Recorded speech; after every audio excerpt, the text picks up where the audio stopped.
Greetings, friends, fellow patriots, fellow citizens, and even non-citizens from around the world and throughout the United States. Welcome to this week's edition of the We the People Convention Weekly News and Opinion Podcast.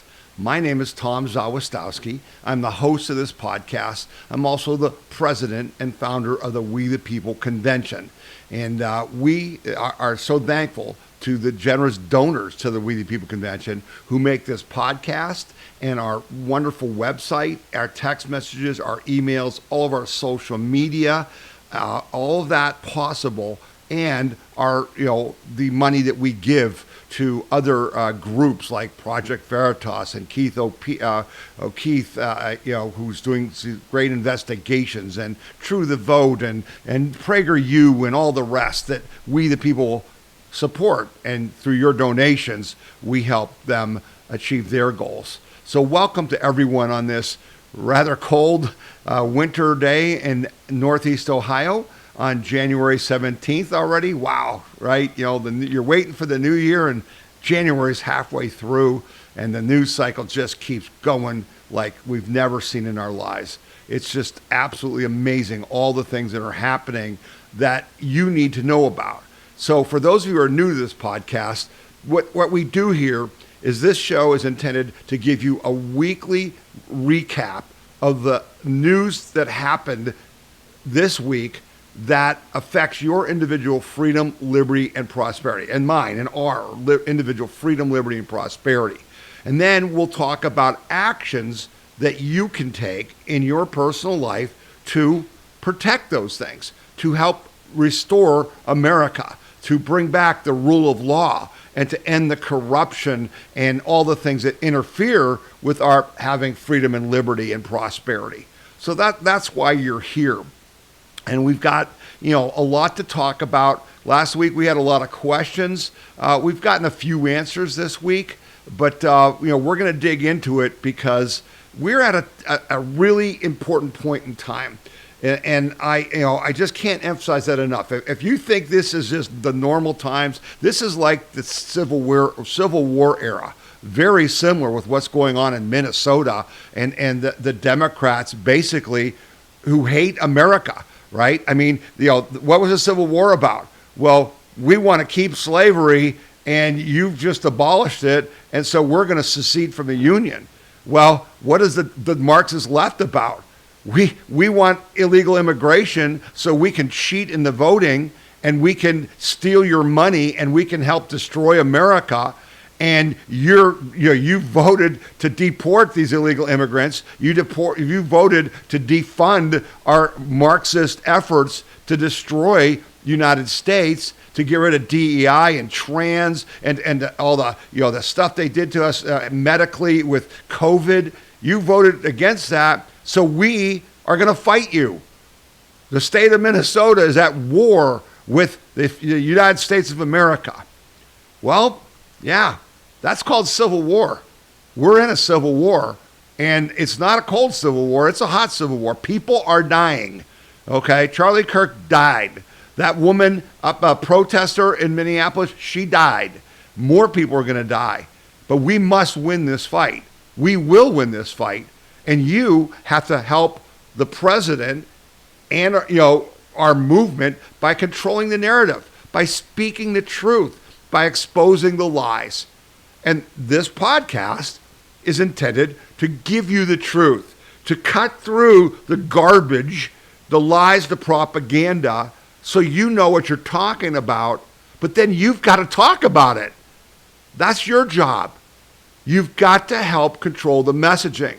So when they want to tell you, that what ICE is doing in Minneapolis is illegal and Donald Trump's a dictator and he's going to do it to you, right? He's going to send troops and they're going to arrest all Americans. It's a lie. You need to expose it as a lie. We're going to expose it as a lie right here, right now. So we appreciate you joining with us, and we will appreciate you sharing this podcast and the information in it after it's completed. So let's get right into it, because let's start with what's really the most important thing. Here you go. All across Minnesota, people are learning about opportunities, not just to resist, but to help people who are in danger. Thousands upon thousands of our fellow Minnesotans are going to be relying on mutual aid in the days and weeks to come, and they need our support. Tonight, I want to share another way you can help. Witness. Help us establish a record of exactly what's happening in our communities. You have an absolute right to peacefully film ICE agents as they conduct these activities. So carry your phone with you at all times. And if you see these ICE agents in your neighborhood, take out that phone and hit record. Help us create a database of the atrocities against Minnesotans, not just to establish a record for posterity, but to bank evidence for future prosecution. Yeah, to bank evidence for future prosecution. You're going to charge our federal ICE officers who are doing what you and I voted for, which is going into places like Minneapolis, sanctuary cities, don't you know, to arrest criminals who are illegal aliens, and also to help force out the people who came here illegally, because that's a criminal act. But the left doesn't want you to know that. They call them neighbors. They're not illegal aliens. Our neighbors. They're going after our neighbors because they want you to think, and the stupid people around you to think that they're just arresting anybody. They're just stopping cars randomly. It's a lie. It's all a lie. And right? And he wants to talk about the atrocities that are being committed by ICE. How about the atrocities being committed by the illegal aliens in Minneapolis? The murders, the rapes, the burglaries, the drug sales. Aren't those atrocities? Governor Walz, aren't those atrocities? Yeah, those are atrocities. How about the Somalis stealing $9 billion of our tax money? Is that an atrocity, Governor Walz? Hey, you don't want to talk about that. This whole thing, and you're like acting like you're the victim when you're the perp. You're the perpetrator. You and Frey and Omar and Ellison, you're all the perpetrators. And we want to see you perp walked. So we were very happy last night to see this story. Justice Department investigates Walz and Frey on alleged obstruction. Sources say they aren't just investigating, folks. A grand jury has subpoenaed them. This is going to be real charges because you cannot tell as a governor, as a mayor, as the attorney general, as a congressman, you cannot instruct people to resist law enforcement. If law enforcement says, get out of the car, you get out of the damn car. And if you don't, you are obstructing justice. It's a crime. So, here's an idea of what's going to be charged. When we talk about using language and words, and let's go to Mike on this, it's really language and words that lead to action on the part of the agitators on the ground. When you're telling them to film, to track, and calling this an invasion, Mike, that comes pretty close to incitement. And one would think you get text messages and you get emails, and the story might actually get a lot spicier for them. Yeah, under the Constitution, our U.S. Congress writes our immigration laws on behalf of the American people. Congress decides who gets to come and who has to go, and the president has a constitutional duty to enforce those federal immigration laws. That is the supreme law of the land, and these local governors, these local mayors cannot interfere with federal immigration enforcement. That is not only is it assaults on federal law enforcement, you're looking at insurrection and seditious conspiracy, along with harboring, conspiracy in general, and many other serious federal felonies when you are inciting people to commit violent acts to physically obstruct federal law enforcement. So I would say to Governor Walz and to Mayor Frey, you better back down or you're going to end up in federal prison. Well, he's going to end up in federal prison because this is not legal, what he's done.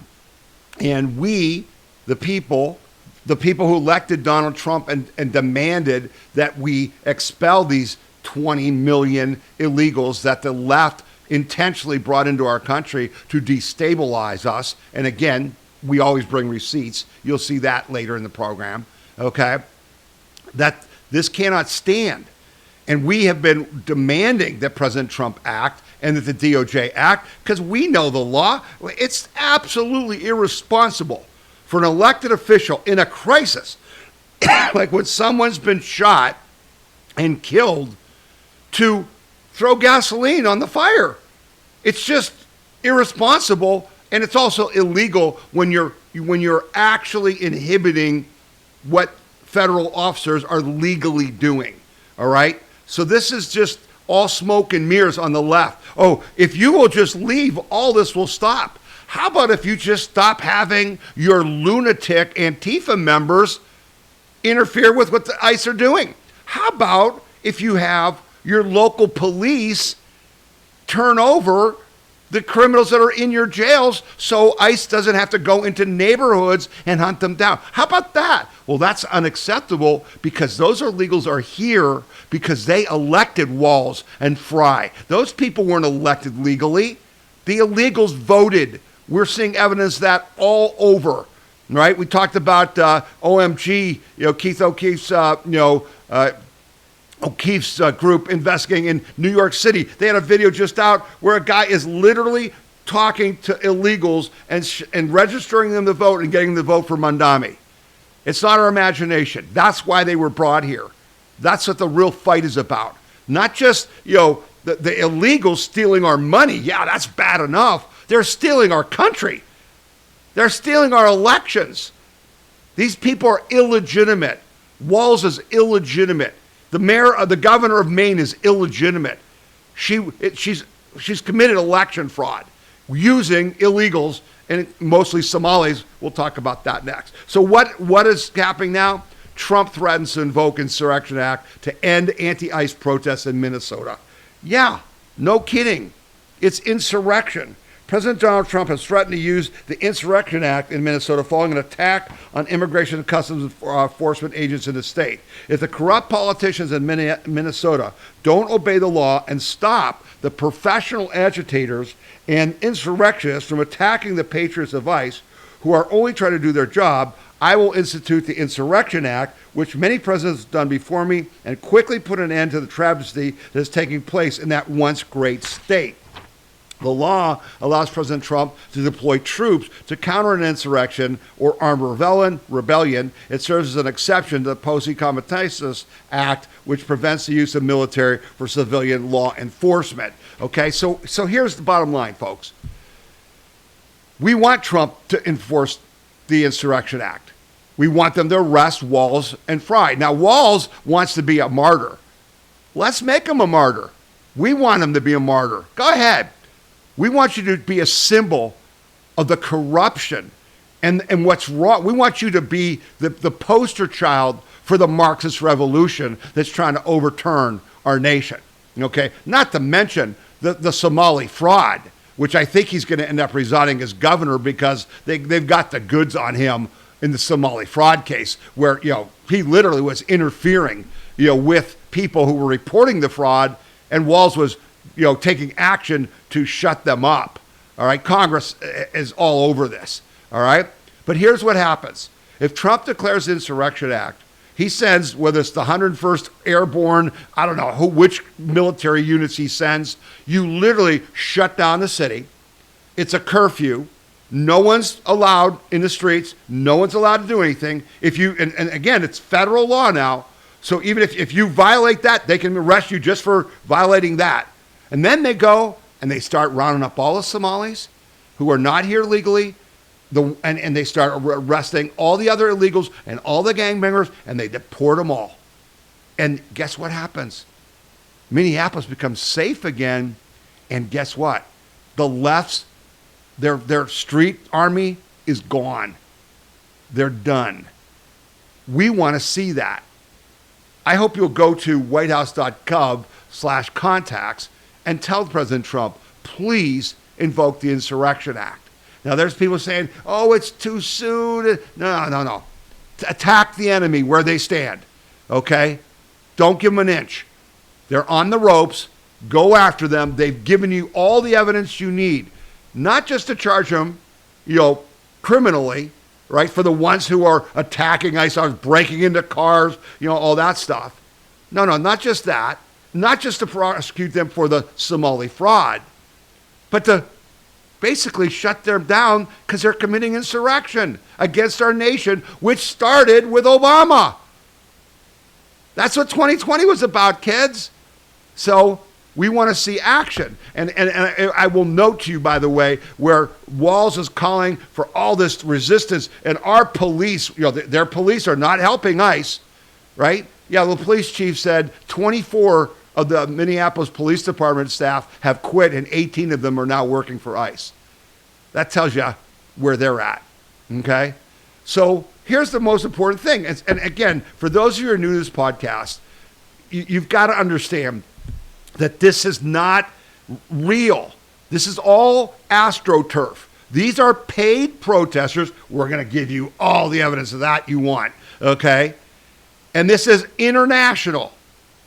And it's the real insurrectionists. They want you to think, oh, they've had this, this hearing about January 6th again. And, you and I, MAGA, we're the insurrectionists. We tried to overthrow the country in 2020 and 2021 on January 6th, right? Yeah, not really. Here's the real insurrectionists, right? Marxist Democrats are finally being outed as the real insurrectionists. This is on our website at wethepeopleconvention.org, and you can go and read the whole story there. So basically, forget January 6th. It turns out January 7th might go down as a date when insurrection really arrived in America.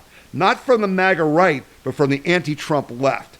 In the aftermath of the fatal shooting Wednesday in Minneapolis of a woman who appears to have tried to ram an ICE agent with her vehicle, doesn't appear. The evidence is clear. The ICE agent had internal bleeding. He was hit so hard. Minnesota Governor Tim Walz announced at a press conference that he had issued a warning order to prepare Minnesota's National Guard to mobilize to protect Minnesotans from rogue ICE agents. Do you understand what he's saying? This is the same thing as Fort Sumter during the Civil War, when the Confederacy, hadn't been formed yet, but South Carolina, they went and attacked Fort Sumter, a federal facility, because they were against Abraham Lincoln, they were against the anti-slavery movement. And Tim Walz is saying, we're going to have our National Guard troops fight the U.S. military. Really? Really? You want a civil war? You think your National Guard, who Trump can federalize like that, okay? But even if he didn't, even if you had militias in Minnesota, you think you're going to fight the U.S. military? Can you say Venezuela? Can you say Iran? You're a fool. But you know what? You don't care because you want people dead. You want America to end. You want to create massive uprisings to destroy our nation, and we can't let you. But the bottom line is, you're the insurrectionist. When asked if the National Guard would be deployed against federal agents or if anything like that has ever happened before, Walz said, we've never been at war with our federal government. And at one point told Minnesotans, do not allow them to deploy federal troops here. How's that not insurrection? That is insurrection. That's way, way worse than what happened on January 6th. It happened on January 7th of this year. It's almost unbelievable series of statements from a sitting governor. If taken at face value, it amounts to a threat to use the Minnesota National Guard for an anti-federal insurrection, something that has never quite happened in American history. In the late 1850s, armed conflict between the Mormons and the U.S. Army comes to mind, but Utah was a territory at the time, not a state. If Walz actually follows through with that threat, it will be an open act of sedition. It is. Treat it as such. We demand that, President Trump.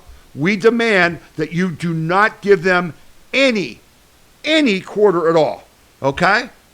And we need to just keep the pressure on. Now, what's going on and what might be happening with the Insurrection Act and Trump's hesitancy to do this is that the left is doing a good job of putting out videos of these lunatic women, okay, who want to play tough guy. I'm going to park my car in front of the ICE vehicles and block them in, okay? But then when they pull them out of the car, oh, I'm autistic, or don't hurt me, I'm just a mom, right? And unfortunately, propaganda works. It works on you, it works on me. That's why they use it, okay? That's why you have to expose the lies and expose the propaganda. And so the imaging of what's going on with ICE, because it's physical, is turning the tide, and like 53% of people don't approve of what ICE is doing in Minnesota, okay? Now that's sad, because what ICE is doing is what we voted for. But this is what I mean about the narrative war and how we have to win it. So now it's important that we change tactics a little bit, and we start to do things like just go after them economically, all right? Go after them economically, because this is, what's I said to you forever. For those of you who are new, I talk about this all the time. Years have passed where people say, Tom, how can we defeat the left? They control government, sports, medicine, education, entertainment. They're in control of all our institutions. How do we defeat them? And I say over and over again, easy. They're doing it with your money.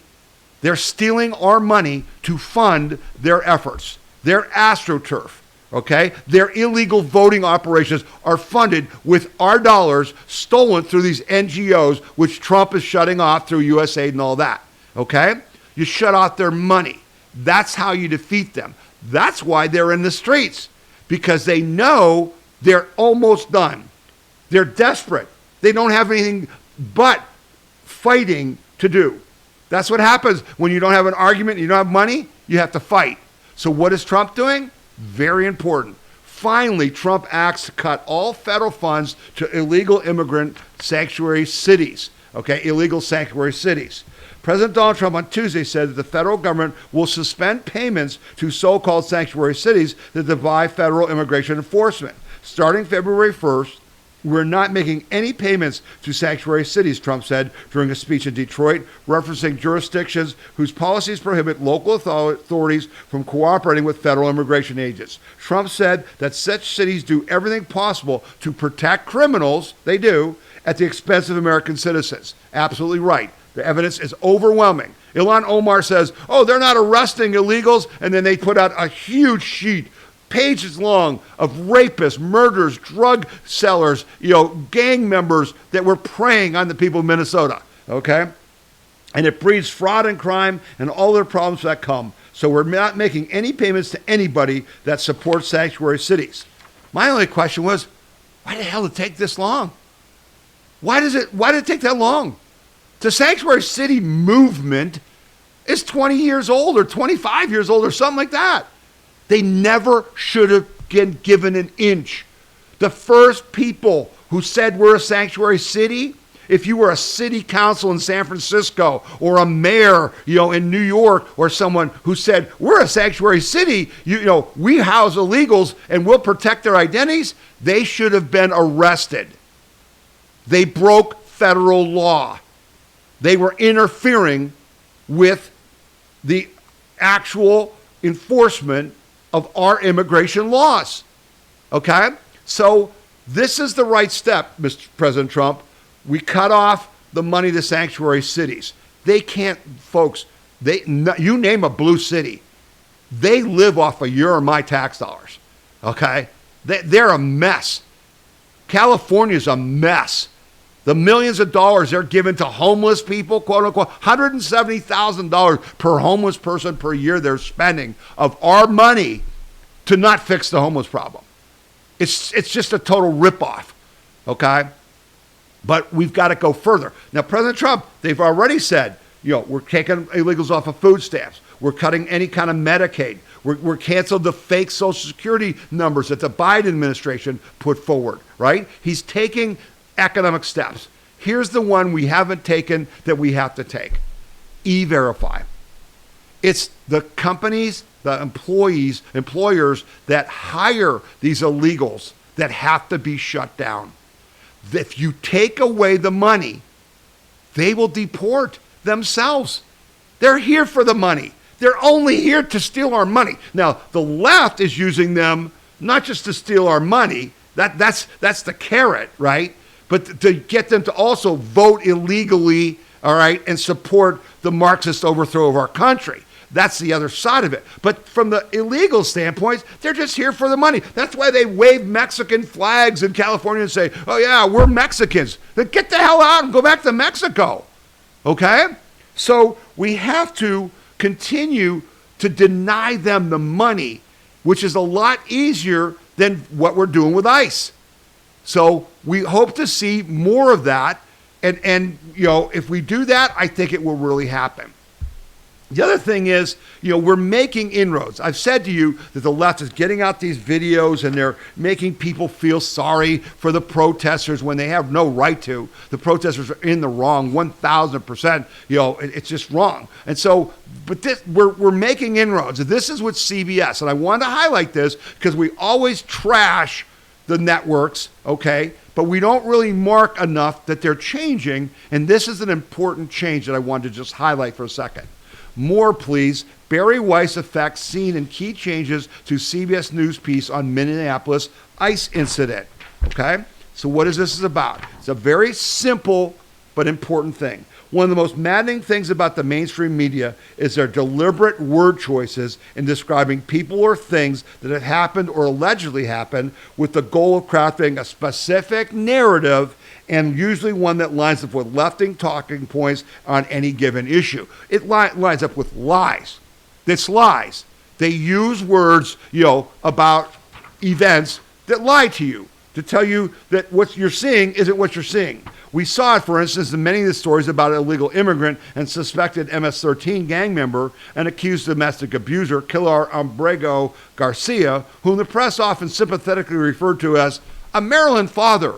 You know, the Trump administration has arrested a Maryland father. Yeah, they don't tell you, you know, that he was trafficking, you know, sex trafficking, and that he was a gang member, okay? No, he's a Maryland father. In either their headlines, promos, or opening paragraphs of the stories on his deportation to El Salvador and the Trump administration's battle to get him out of the country. There are also insulting characterizations of left-wing riots, referring to them as mostly peaceful back in the BLM days in Minneapolis, right? The place is burning down, and the guy goes, these mostly peaceful riots? Yeah, right. That's what we're talking about, okay? Sometimes the media's deliberate terminology takes a more troubling and accusatory turn, which we saw recently in a CBS News report that referenced the incidents between ICE agents and anti-ICE agitator Renee Good in Minneapolis, where Good hitting an agent with her Honda SUV led to shots being fired and her being killed. In the video report in question, reporter referred to what happened as the murder of Renee Good. And there's a video in this story, but here's a transcript. CBS Nicole Sanga insists on fomenting civil arrest, referring to the shooting of Renee Nicole Good by an ICE agent as murder. Okay? So here's a reporter who said ICE murdered her. There's no evidence of that. None whatsoever. In a later corrected version, however, the wording has been changed to the killing of Renee Good. Audio has now been re-recorded, substituting the killing of Renee Good in lieu of prior and more incendiary murder. Obviously, that's an important distinction to make. The only people calling what the ICE agent did as murder are rabidly partisan Democrats who are trying to stoke the flames. While the corporate media undoubtedly are standing with Democrats on this, tossing the word murder into a story of this nature, especially when there's zero evidence of it, and when in fact a convincing case can be made otherwise based on multiple video clips, it's pretty egregious and pretty much confirms what we said about the media and their tendency to pick sides all along. There's good news that it looks like the agent is not going to be charged. There's no evidence that he didn't act in self-defense. It's just, you know, it's real simple. He was hit by the car. She literally turned the car toward him and hit him on purpose. And her lover, wife, whatever lesbian person it was, said, hit the gas, okay? Try to run away. The ICE agent said, get out of the car. She doesn't get out of the car. She turns the wheels, hits the gas, hits an officer, and he shoots and kills her. That's self-defense in any way you want to describe it under the law. Okay? All right. So this is important that we are changing this, and words do matter. And so if you hear anyone say, oh, ICE murdered that woman, you have to stop them right there. No, they didn't. They killed that woman who assaulted an ICE officer with her vehicle. And you're seeing other videos, if you're on X or Facebook or anything like that, you're seeing other videos where there's been more and more rammings. These crazy women are literally running their cars into ICE agents and ICE agent cars. Okay? That's real insurrection. That's a hot civil war. That's not, protesting. That's not legal. That's assault with intent to kill. That's what that is. So, I said to you guys, this is not an accident, and we're going to bring the evidence. So we posted this story at WeThePeopleConvention.org. If you are training people to fight against police, you are an insurrectionist. And on this graphic for this story, you'll see the graphics from a training manual that's being handed out to these people in Minneapolis and other places, showing how to break the grip of police when they have someone that they're trying to arrest. That's illegal. That's illegal. And there's a little sign that says, no sleep for ICE, because one of their tactics is to be outside the hotel where ICE agents are trying to get some rest and try to make sure they don't get any rest. And you know what? The Minneapolis police are not doing anything to say, hey, we have laws here about noise violations. You got to stop that. See where the insurrection is? See where Walz and Frey are complicit?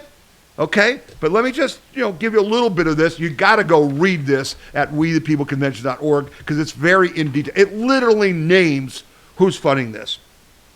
Who funds the groups harassing ICE agents in Minnesota?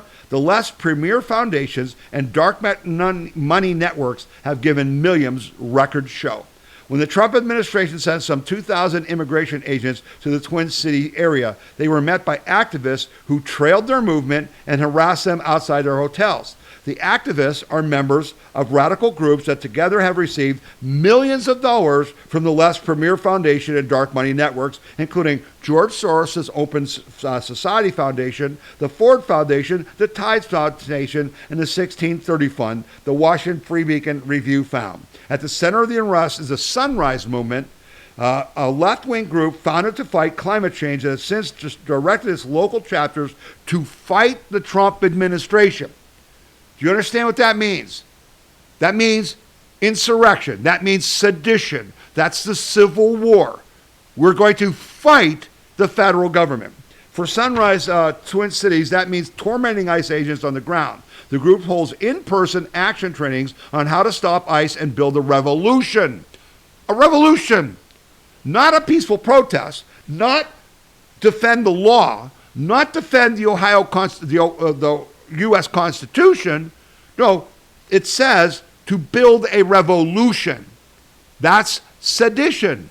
It also maintains a running list of the Twin Cities hotels housing ICE agents and organizes late-night noise demonstrations aimed at making it impossible for those hotels to operate. Sunrise is bankrolled by a who's who of deep-pocketed left-wing organizations. Open Society Foundation sent $2 million since 2019, according to its grant database. Half of the money supported general social welfare activities. Don't you know? Social welfare is code for Marxist revolution. Half of the money supported general social welfare activities. The Ford Foundation contributed $150,000 in 2024 and $550,000 in 2025, while the MacArthur Foundation, the 12th largest private charity in America, gave $250,000 in 2024, according to tax filings and grant disclosures. Sunrise says it generally rejects checks that come with expectations of input on our strategy. It also says donations go to support its local chapters with materials, housing, technology, food, travel, training expenses, and more. Right? Like fireworks that they fire at police officers, right? Like the whistles, like the objects they throw. That's sedition. When are we going to shut down the Tides Foundation, the Open Society Foundation, the MacArthur Foundation, the Ford Foundation?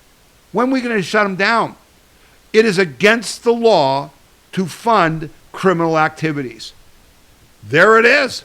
They're funding criminal activities. I'm just astonished. I mean, we in the Tea Party have been subject to, you can't imagine. I mean, this is a local group that's getting millions of dollars. I had a local group, the Portage County Tea Party. Yeah, we would be lucky if we had $10,000 that we gathered from our members. Ever. What would we have done with millions of dollars? We would have gotten rid of every phony Republican in the state. That's what we would have done. We never had money like that. Well, how come they have money like that? Because they're stealing it from you and I through our members of Congress who keep voting to fund these NGOs, right? That's what the deal is. We're wising up to it. And we'll get to the Somali fraud here next.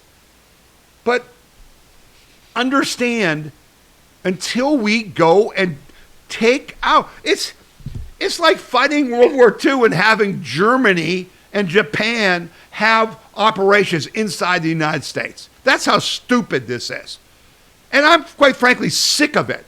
And I'm sick of the excuses when the Biden people could raid Mar-a-Lago, could arrest Peter Navarro as he gets off a plane at the airport and take him right to jail, and we can't arrest anybody when you got that kind of evidence I just read to you? Come on. How much patience do we have to have? I'm out of patience. We're at war. Let's fight the war. Let's win the war. President Trump, Pam Bondi, Kash Patel. Can't wait for Dan Bongino to come back on the air on February 2nd, folks. Want to hear what he has to say, because I'm sure as heck disappointed in what's happened in 2025, and we better see a change in 2026. So let's get to the real story. Think about it. The whole thing, if Good had not been killed by the ICE agent in self-defense, the whole story would still be about Somali fraud. Because there was no story about the ICE agents arresting rapists and drug traffickers and stuff like that. Yeah, the left was making an effort, but the killing, the martyrdom for the leftist cause of this Good lady is their George Floyd moment, don't you know? We're going to use that. We're going to fly all these, and they did. They flew in, bust in thousands of lunatics who were paid. They paid for their airline tickets, their bus tickets. They're paying for their hotels. They're paying for their food. They're paying for all that. It's a paid army to attack federal agents. But that's not the story.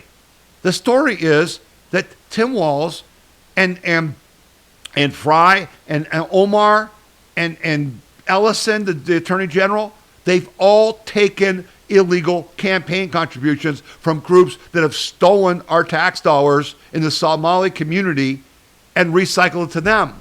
And so this week, the story broke about an Ohio connection, okay?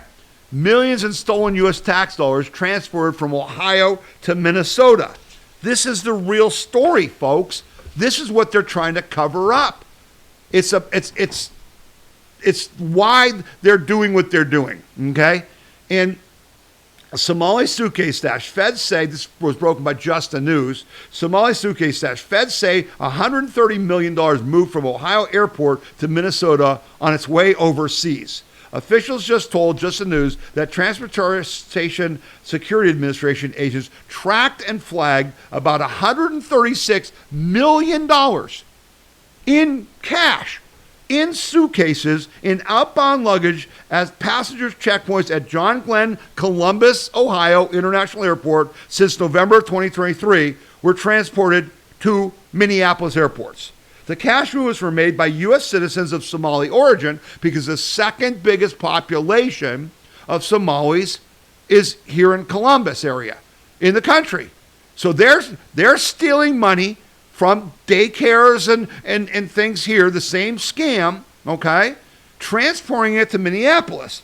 The cash moves were made by U.S. citizens of Somali origin who flew out to the Columbus airport en route to either the airports in Minneapolis or Atlanta, and the couriers always declared the cash as legally required on documents. Typically, when they go to Minneapolis, they drop off the cash, and then the subsequent courier travels abroad from Minneapolis to Dubai through Amsterdam, one official familiar with the investigation told Just the News. Just the News reported exclusively last week that TSA detected nearly $700 million in cash in luggage leaving the Minneapolis airport in 2024 and 2025. Just those 2 years. This has been going on for 10, 15 years. In 2 years, $700 million. Okay? And frequently headed en route to Amsterdam and then Dubai, where U.S. officials lost the tracking. The TSA agents routinely alerted investigators during the Biden years, but there was little interest in probing the money, movements further, there was little interest in probing the money's movements further until President Donald Trump took office last year. The cash movements out of Minneapolis' largest airports by Somali immigrant couriers were 90 to 90 times larger than the total amounts of money that moved out of major international airports like John F. Kennedy Airport in New York City or Seattle or Atlanta, officials said. Why did they have little interest? Because the money was being recycled in some part back to Democratic elected officials. That's why. And I had the pleasure to be with fellow patriots this week in Parma, Ohio, just a suburb of Cleveland, the Parma Patriots Republican group in there. And Denise and her group were so wonderful. And when I went to speak, and it's always great to meet with fellow patriots face to face. That's why I asked you to email me at info@wethepeopleconvention.org so I hear from you, so I know what you're thinking. And I was asked, because we're in Ohio and there's been a lot of stories about, the Somali fraud and a lot of smoke, but not the kind of fire that you're seeing in Minneapolis where $9 billion were stolen, right? Here, we're finding like hundreds of millions. But I got to tell you, it was a real good thing for one of the members at this meeting I was at this Wednesday, who said, Tom, I know, $100 million is not, billions, but to me, $50,000 is a lot of money. I'm outraged that they would let $50,000 be stolen, let alone $100 million or $130 million, which we're finding here in Ohio. And he's right. He's right. It's so desensitizing. Because the number, we're talking trillions of dollars and stuff all the time now, and billions kind of seems like nothing, and millions is like pocket change. It's not. It's real money to you and I. It's real money. And he has a right to be upset. And so the Attorney General, or the Auditor, Keith Faber in Ohio, is looking into some things and is finding some things, and there will be prosecutions. But it just made me realize that, this is what it's really all about. It's the theft of our money. It's, again, why would you, wherever you are watching this podcast, really be concerned about what's going on in Minneapolis from a personal standpoint? I mean, I'm not an illegal alien. ICE isn't knocking on doors on my street. I don't have a nut job governor and mayor, trying to incite violence against federal officials. I'm in Arizona or, Montana, Wyoming, South Carolina. But I sure as hell am upset when they're stealing my tax dollars, because that affects me. It's personal. It was personal to the people at the meeting I spoke at. They're stealing my money. No one wants to be robbed. And our elected officials are just missing. It's not about ICE. It's about the theft. And we're going to talk about more theft. And I'm just so angry at all the Republicans in Congress who are not backing up ICE, who are not out there supporting the president, who are not out there saying, yes, I did a story about a couple of them said, we should have Walz arrested. That was good. That's a fraction.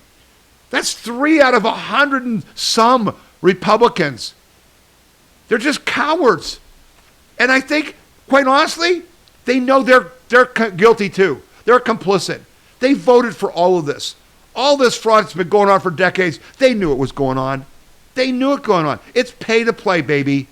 You scratch my back, I'll scratch yours. Oh no, we have little interest in tracking people with millions of dollars in suitcases going from point A to point B. I was talking to my friend Glenn, a real patriot leader here in Ohio, from down in the Marietta area. I said, Glenn, what do you think would happen if you had a suitcase full of $1 million and you drove to Akron to meet with me to give it to me? What do you think would have happened?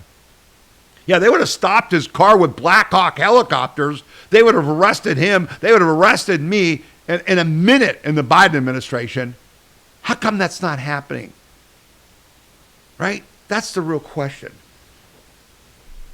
But it's really important. We keep talking about cutting off the money, and so this is another good story. And I didn't even know this happened. And this is, again, why you watch this podcast, because you're seeing things that you need to know about. Trump cancels Biden rules forcing banks to give loans to illegals. What? What is this about? The Trump administration has canceled the Biden administration's rules forcing banks to ignore immigration status on loan applications. On Monday, the Consumer Financial Protection Bureau and the Justice Department eliminated the Biden guidelines that ordered lenders not to consider immigration status when evaluating loan and credit applications, a rule that had major implications for mortgages, credit cards, and auto loans, Bloomberg reported. The Biden administration maintained that considering immigration status would violate anti-racism laws that ensured equal and fair lending practices. The Biden-era rules were intended to help anchor illegal and temporary visa workers into American communities, for example, by providing funds for homes, autos, and apartment leases. This was all part of the plan. So again, where are the charges against every person who administered the Border Patrol, HHS, all the agencies that were supposed to enforce immigration law? Where are the charges against these NGOs that took money? And remember, we reported on this in the Biden years, that were down in South America, providing pamphlets on how to come into the country, instructions on what to say, aiding and abetting the illegal invasion of our nation. Where are the charges against them? That's who needs to be held accountable. Yes, I want to deport all the illegals, and again, denying them loans. What a concept. You think it might be a little risky for a bank to give you an auto loan if you're going to be deported? If you're here illegal, you shouldn't be able to do that. Why were they allowed to do that? Because the Marxists who were trying to overthrow our country were trying to destroy our economy, our communities. More evidence of that coming next, kids. Yeah, more evidence of that coming next.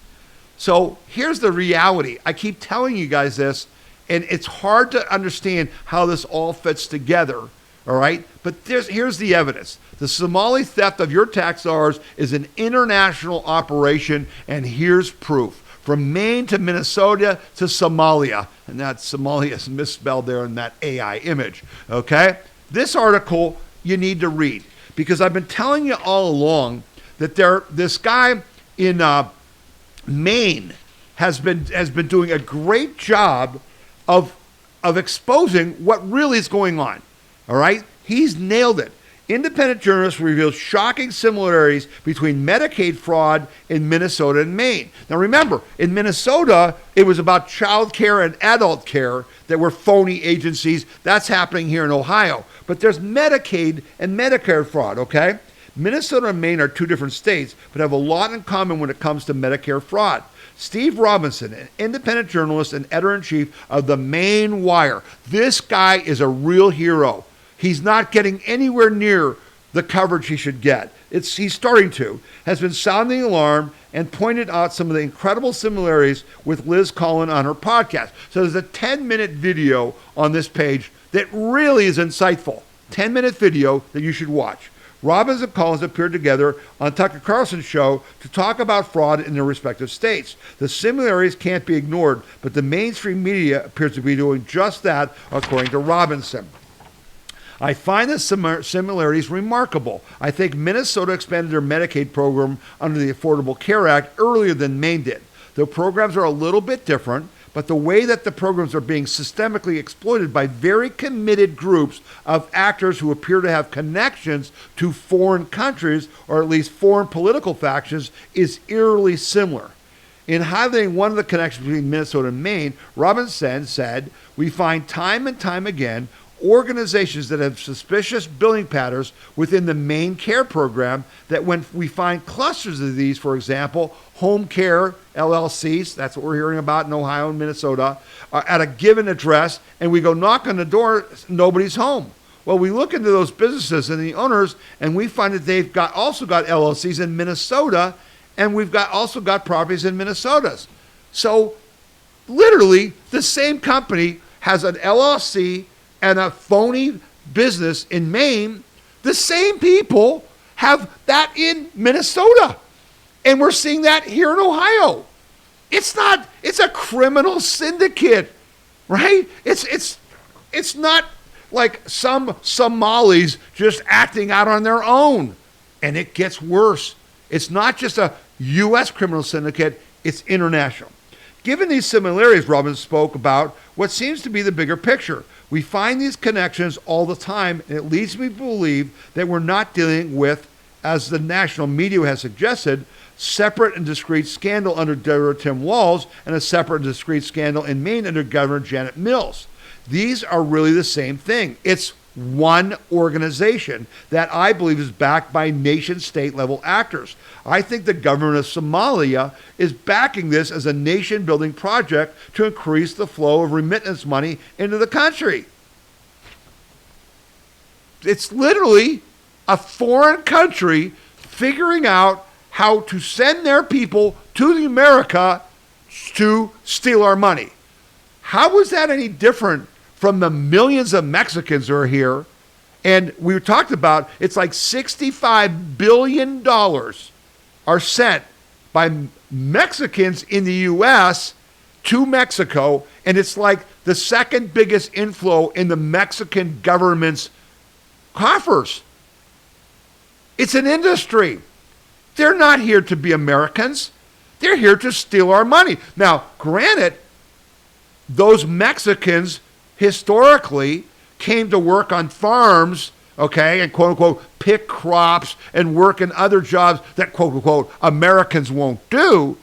And the Republicans were for it because they wanted cheap labor. They didn't want to pay wages that Americans needed. They could bring these people in and pay them dirt.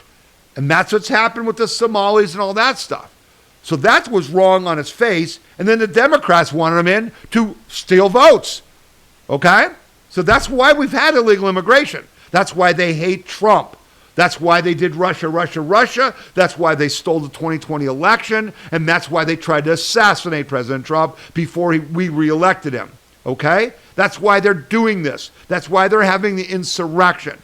Because their goal was working. They were destroying America, and now we're making America great again. Am I connecting the dots for you? Okay? So this is an international theft ring that we're fighting, and it has nothing to do with just some Somali actors. That's just not what's happening. And so further action needed to be taken. This is another good step. New State Department visa halt targets Somalia, Russia, Iran, and 75 other nations. 75 other nations. The State Department is now halting visa processing for 75 nations that are considered to be present a high risk of applications seeking American welfare benefits. It's quite a list of nations, including Iran, Russia, Afghanistan, no shock here, Somalia. The pause will remain in place while the State Department does a reassessment of the visa process. So again, while the Biden administration was looking for these countries to pour these immigrants into our country, the Trump administration is saying, no, you can't come here. Why? Why? I said to you, because It's destroying our communities, our nation. They come here with no plan. The Biden administration didn't say to Minnesota or Ohio or Maine, okay, we're bringing in whatever it might be in Springfield, Ohio, 50,000 Haitians. Here's federal grant money to house them, to pay for the tutors in your schools, to pay for the medical care they were near. Here's the plan to integrate them into American society. No. They flew planes in the middle of the night, and these people just appeared on your damn streets, and Catholic Charities and those other commies were facilitating this, okay? And now you deal with it. Yeah, you know what the cost of that is? Here's one example. Illegal alien cost Texas hospitals over $1 billion in 2025. $1 billion in 1 year, okay? That's real cost.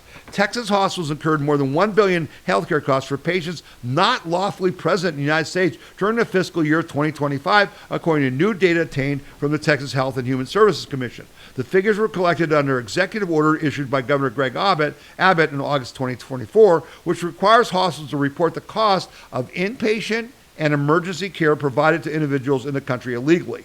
Under Abbott's order, hospitals also required to inform patients that responses regarding immigration status will not affect their care, as required by federal law.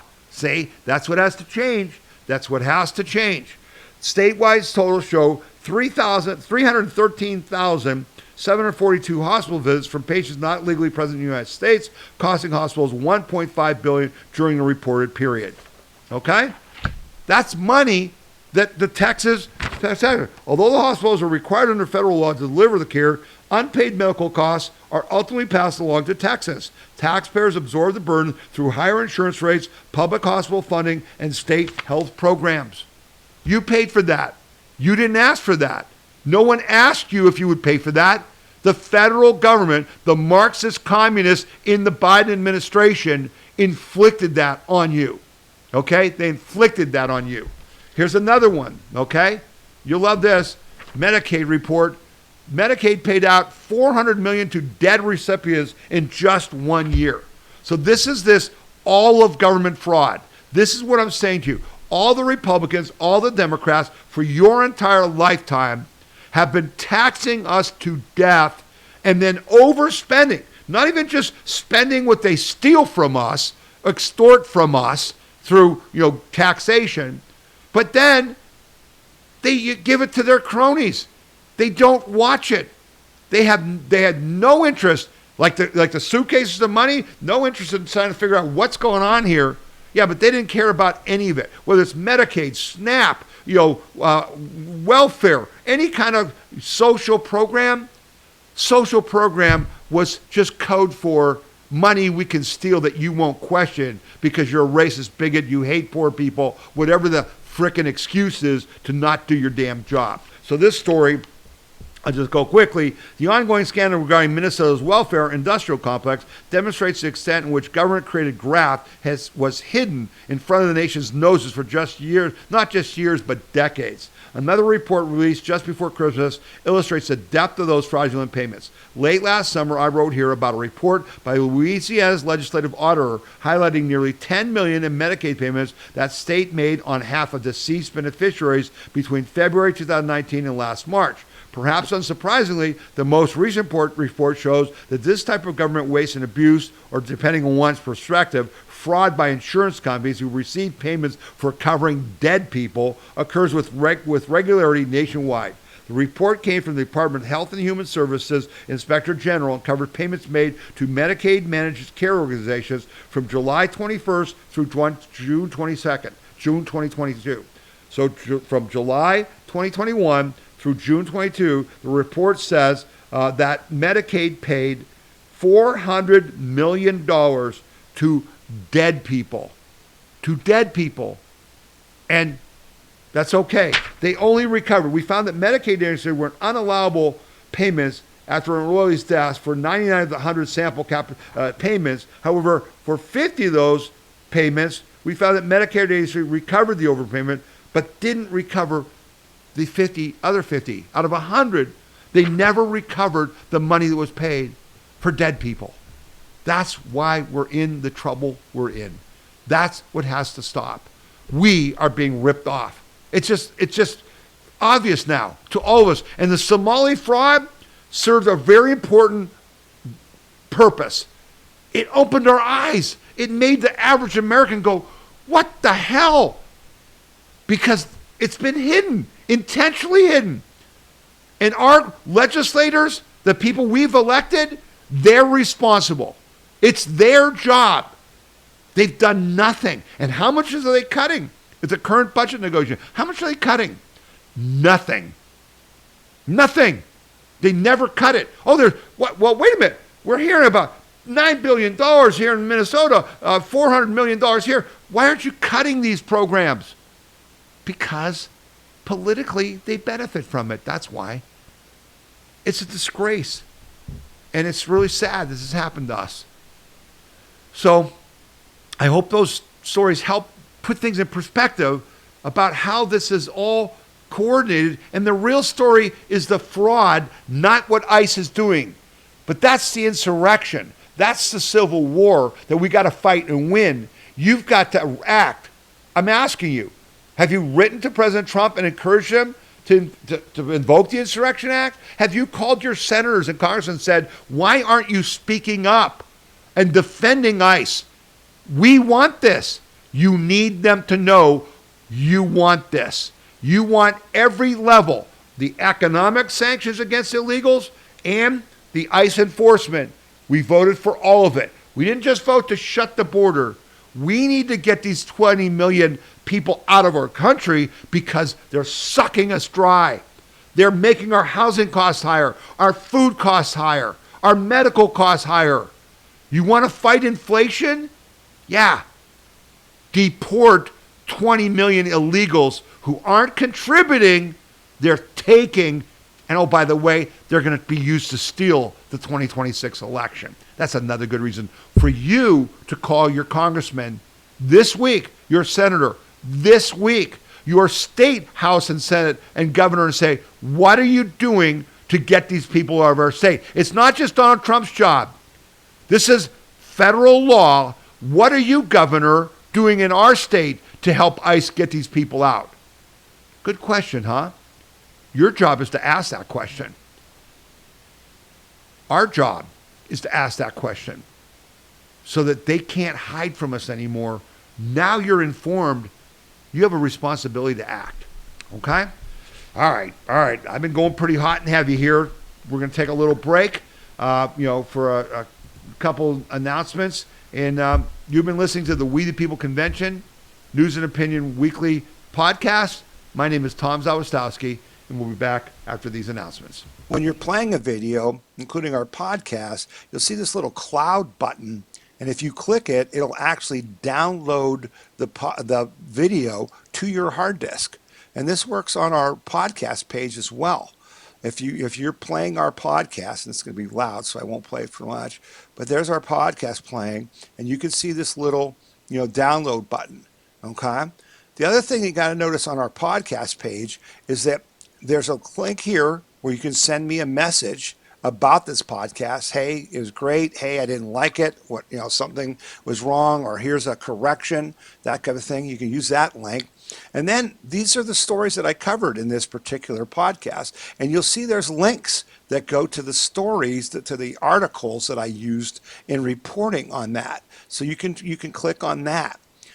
You'll also see that you can sign up for our emails and text messages, but you can also watch our podcast on Roku TV and on Amazon Fire TV. And these are the instructions for doing that. So this is all on our podcast page, right on the front page where the yellow button was. If you click there, this is our podcast page. These are the instructions for watching on Roku TV or Amazon Fire. And I watch our podcast on TV. It just feels more comfortable.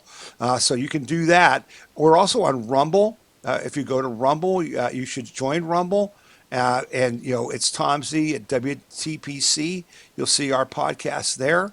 So you can get us a lot of different ways, including on Apple iTunes. And then this is an audio version of our podcast. If you click here, it'll just play the audio of the podcast. It will not, show you the video. so people can, listen to that while they're jogging or, working out, working in the yard, or just relaxing and just want to listen to the audio and not watch the video.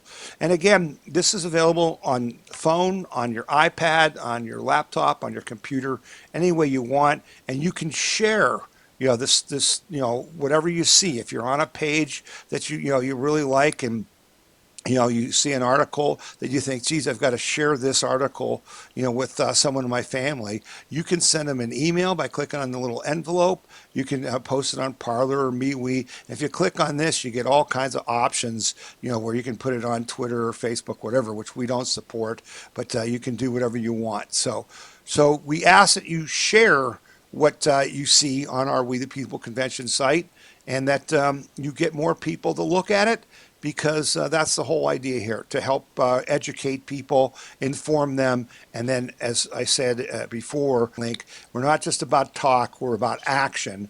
And in my podcast every week, which is published every Saturday, so if the new podcast usually comes out every Saturday, and in that podcast, I will ask you to do certain things that will help protect and defend your individual freedom, liberty, and prosperity. So that's the We the People Convention website. Come back often, use it to be informed, and share it with others. Thank you. The We the People Convention News and Opinion radio program is paid for by donors like you. You can donate to the We the People Convention and support our cause by going to wethepeopleconvention.org, or by sending your check in any amount to We the People Convention, P.O. Box 6211, Akron, Ohio 44312. All right, and we're back, and we appreciate you hanging with us. We hope you enjoyed the first half of our podcast. We hope it explained a lot of things and put some things in context, gave you the information you need, to be able to explain it to other people. And we want to thank the donors to the We the People Convention. We greatly appreciate your support. We could not do what we do without you. And many of you have been with us for 16 years, and we thank you so much for that consistent donation. And we do ask people, we get some decent amount, some checks, one-time checks, but we really prefer, if you're going to give, I got up this morning, there were some $5, $6 donations, from Ronald, from Kathy, from other people that came in, and they help.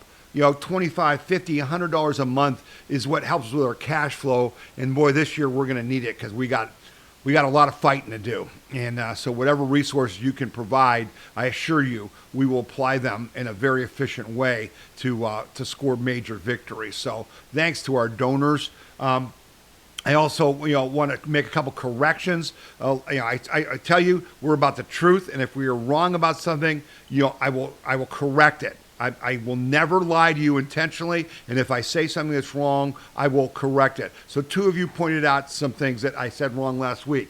I said that the woman who was in the shooting, the ICE agent, when they were inspecting her car, and he went around and looked at the license plate, I said that the woman there said, we're going to change our license plates anyway. And someone corrected me and said, she didn't say that. She said, we don't change our license plates.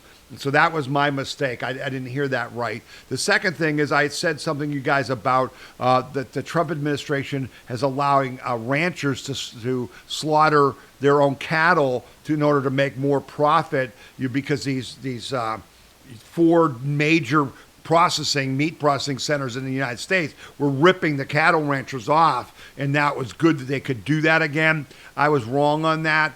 They can slaughter cattle on their ranch for their own use, but they can't for sale. I think that needs to change. I think that we need to open up to competition, the processing of beef. And so if you need more USDA inspectors to go where they're doing that, you should do that. But I did misspeak on that. All right, and I want to correct that. I also want to remind you, we are on YouTube. We are on Facebook. We are on X. We are pretty much on Gab, Getter, YouTube, Rumble, wherever you need to find us. Okay, and so share our information. Sign up. Go to wethepeopleconvention.org. This is really important. Sign up for our text messages and emails because things break. And I literally write to you and say, you need to do this right now. This will make a difference if you do this right now. Okay? And so while the left has their little networks, we do too, but you got to sign up for it. Go to wethepeopleconvention.org and give us your phone number and your email so we can communicate with you. All right? So let's get on with the podcast. Got a lot more to cover, that's important. And this story, there's these next three stories are important because they affect the election. Some good, some bad, but it's important to do that. And then we'll get on to international events because there's a lot going on there as well. Federal court clears California's new House map, boosting Democrats ahead of 2026 midterm elections. As you know, California put a ballot initiative, Proposition 50, on the ballot, and it passed to basically jerry-rig California so that it's like all House seats are Democrat. They took like 5 Republicans' House seats and filled them with Democrats so that they can win those in response to what happened in Texas. We thought, and the DOJ moved, and the Republican Party in Texas and California moved to have those maps thrown out because they said they were done on racial lines, and the court said no, that's not true. In November, they passed this law. The panel ruled 2-1 to deny requests from both state Republicans and the Department of Justice to block the maps from being used, giving Democrats a realistic chance of flipping up to 5 House seats in the midterm elections. So now in California, we're hoping to flip 5 Democrat seats, but now we're still in this very narrow position. Now, this next story is very good news, and this is Harmeet Dillon, who's in the Department of Justice, and she's involved with the whole voter and election law. This is a big announcement by her. Today there was a major victory at the United States Supreme Court in a case involving a Illinois congressman who wanted to challenge Illinois' practices of allowing mail-in ballots to be counted for 2 weeks after Election Day. And the lower courts had said that he didn't have standing to challenge that. Imagine that. A candidate for federal office doesn't have standing to challenge a federal election. And today the Supreme Court ruled that, yes, he did. I was proud to be a co-author of the United States amicus brief in that case. This is very important. It's really going to open up a lot of opportunities because in the 2020 election, which a lot of people are still concerned about, court after court said that these candidates couldn't challenge the elections, and only you were left with some lefty advocates and Mark Elias's of the world were allowed to, but candidates weren't. So that's insane. So again, that was one of our problems in 2020. We knew they were stealing the election. We tried to go to court to have the votes looked at, and they didn't throw us out because we couldn't prove that the cheating was happening. They wouldn't allow us to file the case, or they wouldn't hear the case all over the country because they said you had no right to challenge it, even if you were the person who was the victim of it. They just ruled that's not legal anymore, so now we can do that. Big deal. Big deal. And remember, the Supreme Court also has ruled that Election Day is now Election Day. And this after receiving of votes after Election Day to be counted is being shut down. That's a big win for us. But this story was very disappointing to me, and I don't get it. I expected to be appealed, but it didn't come out. Last night, this came out. Justice Department loses bid to get sensitive information on California voters. Sensitive information on California voters, like your voter record, okay? The Justice Department is not entitled to sensitive information on California voters, a federal judge ruled on Thursday. Writing that the administration's efforts to obtain the information on voters in the state is a threat to democracy. It's a threat to democracy to force states to get their voters verified as U.S. citizens. That's the threat to democracy. How about the threat to democracy is that illegals get to vote when the law says no one but U.S. citizens can vote in federal elections. That's the law, okay? The Trump administration filed similar lawsuits in nearly half of U.S. states. Last summer, the Justice Department asked California for a list of all voters, including their dates of birth and the last four digits of their Social Security number, claiming the information was needed to ensure the state was keeping ineligible voters off its rolls. California Secretary of State offered to let the Justice Department inspect a redacted version of the voter registration list, but refused to turn over all the requested information. The part they wanted to redact was the part you need to see if they have a Social Security card legitimately, to see if they're legitimate. They wanted to redact that, okay? These are the games that Marxists play. This isn't about justice. This is about stealing elections. The Justice Department responded by filing a lawsuit against the state and went on to file similar litigation in 23 states, all blue states. The ruling has set back to the Trump administrator's controversial efforts to gather sweeping voter information, which experts have said are based on weak legal arguments. The suits have nonetheless caused considerable alarm among voting rights advocates, don't you know? They're not voting rights advocates. Remember, we talked about how the words are used to mislead, right? These are people who are cheating rights advocates, okay, who see them as a vehicle to make exaggerated claims about non-citizens on their voter rolls. Well, why don't you let us inspect them, and then you can prove that they're exaggerated, right? No, you don't say, well, you can't look at them because you're exaggerating. Prove it. Prove it. No, they don't want to prove it because they're cheating, folks. They're cheating. Who see them as a vehicle to make exaggerated claims about non-citizens in their voter rolls and sow doubt about the integrity of the U.S. election system ahead of the fall midterms. Sow doubt. Yeah, we have plenty of doubt because we have the goods. You're stealing elections. Illegals are voting. We have videotape proving it. U.S. District Judge David Carr said in a blistering ruling that the Justice Department was not entitled to sensitive information it sought and dismissed the Justice Department's suit. The centralization of this information by the federal government would have a chilling effect on voter registration, which would inevitably lead to decreasing voter turnout as voters fear that their information is being used for some inappropriate or unlawful purpose. Gee, what would that be? How about if we had the voter rolls, which have your name, address, your Social Security number, whatever, and we found you to be illegal, that we could send ICE to deport you. Except that's not illegal. That's the law. This judge is going against the law. That's what they're doing.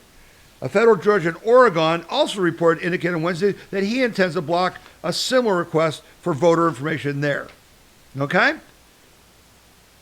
The Trump administration is saying, this is the federal law. And we're entitled to the information. One of those laws, the National Voter Registration Act, requires states to make a reasonable effort to keep ineligible voters off the rolls. It is a somewhat novel argument. The administration also pointed to a provision in the 1960 Civil Rights Act that allows the U.S. Attorney General to inspect voting records if they present a valid statement of purpose. In Jim Crow, in civil rights, they weren't letting blacks register to vote.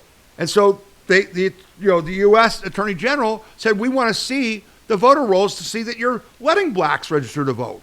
Well, now we want to see them to make sure you're not letting illegals register to vote. Oh, this would be a violation of their right. It would be voter suppression. Yeah, if you didn't let the illegals vote, you'd be suppressing their votes, not real Americans' votes. Do you see how they're playing this game? So I'm hoping that this is going to be appealed and will be thrown out because I just don't understand how it can be legal to say it's illegal to make them prove that illegals aren't voting. It's maddening. It's maddening. But why do they fight so hard? Because it's been working for decades. They've been stealing it for decades. The Republican Party shouldn't have 20% of the elected offices in this country if just their voters were voting for it. They're stealing votes, have been for decades.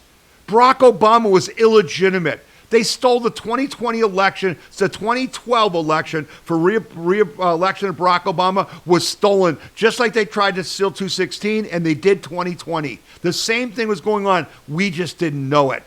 They're illegitimate. Donald Trump's legitimate. They're the illegitimate ones. Okay, so we got to get on to international things because big things are happening, okay? And we've talked about, we want President Trump to invoke the Insurrection Act, go to Minneapolis, shut it down, arrest all the illegals, deport them, shut down the Marxist insurrection, okay? But then we had this going on. Iran protests continue, death toll rises, Trump warns of U.S. response. Iran's nationwide protests appear to have eased following a deadly state crackdown in which as many as 12 to 20,000 people were killed. We don't know for sure, according to rights groups and residents, as authorities continue to arrest and tighten security amid warnings from the United States that further killings could trigger serious consequences.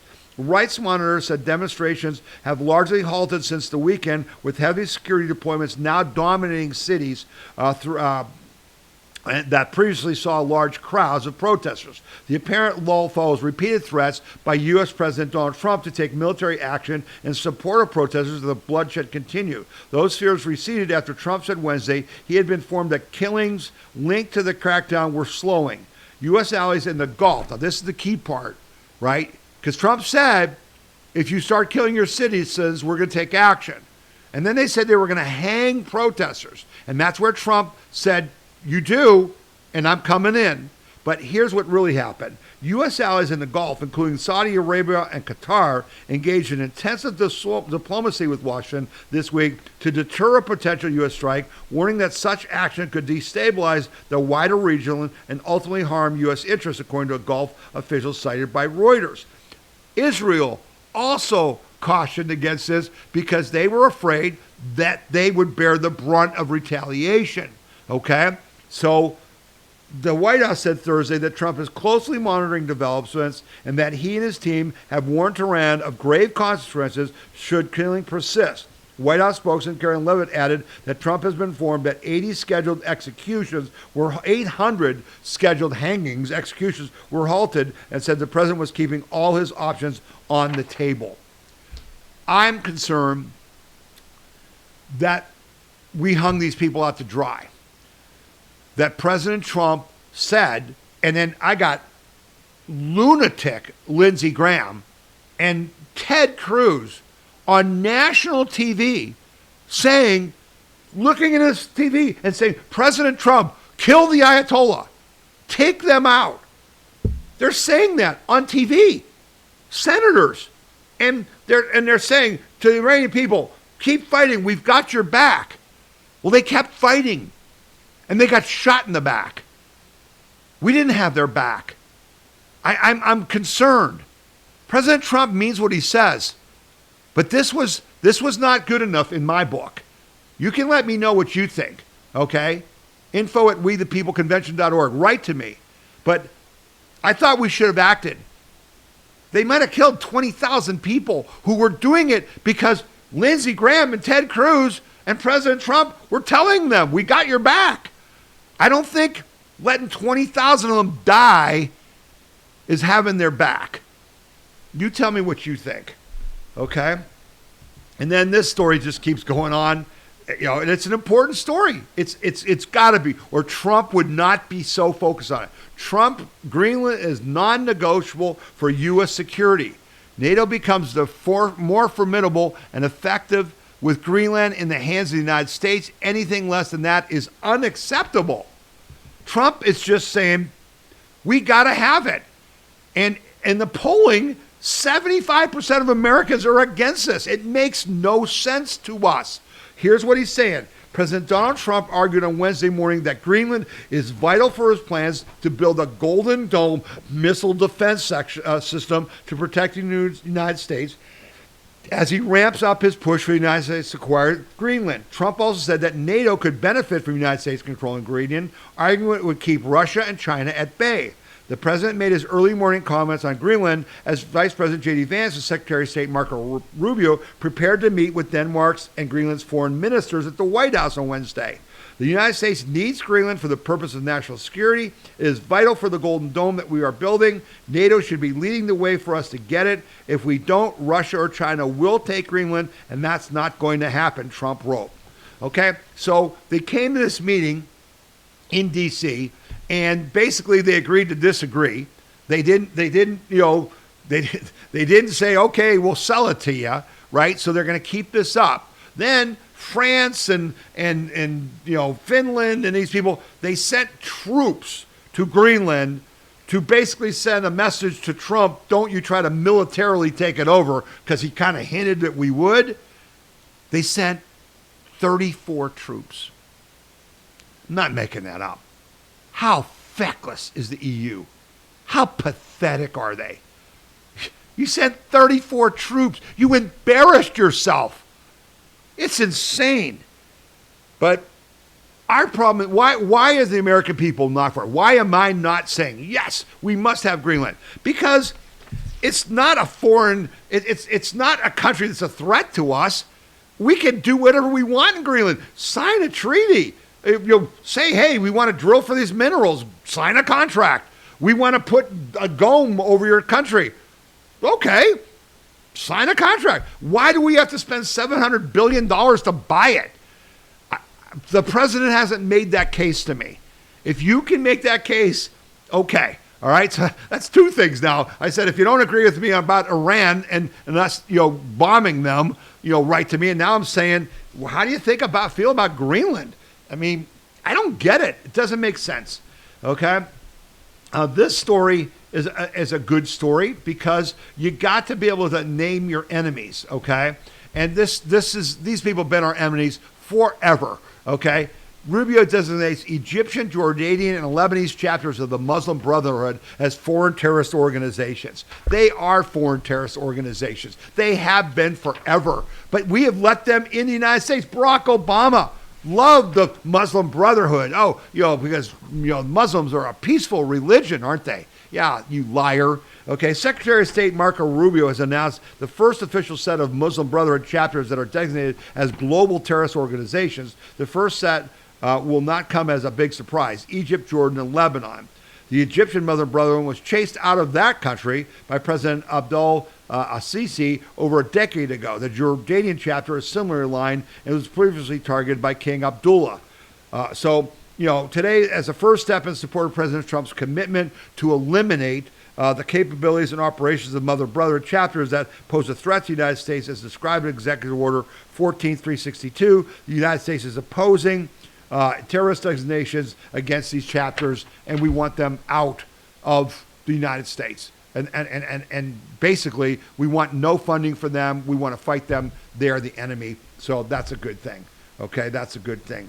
This was also a really good thing. Okay, this was a really, really good thing.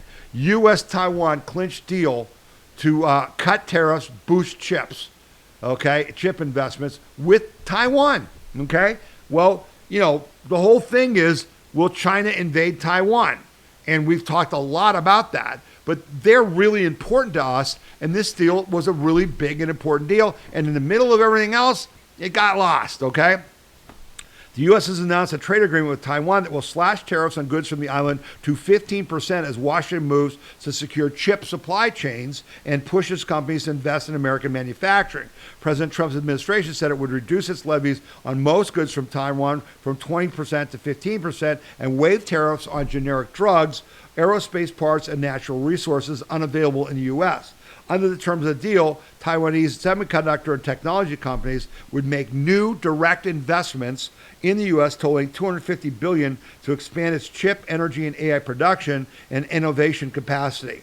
The agreement works a warming a relationship between Washington and Taipei after the White House last year threatened an unprecedented 100% tariff on semiconductors unless foreign companies invested in U.S. manufacturing. So, again, the tariff stuff is working. We just got to keep pushing, right? We just got to keep pushing. Now, this is a good story, but it's kind of not a surprise to you guys, okay? This story will be, something that you go, oh yeah, what's new about this? But what's new about this is that we're winning the war against the climate commies. We're winning the war that China funded to hurt the West, to defund the West by what? Hurting fossil fuels. Okay, UN to censor all criticism of climate agenda as whistleblower exposes the climate scam as a climate agenda as a total scam. All right. So what is this about?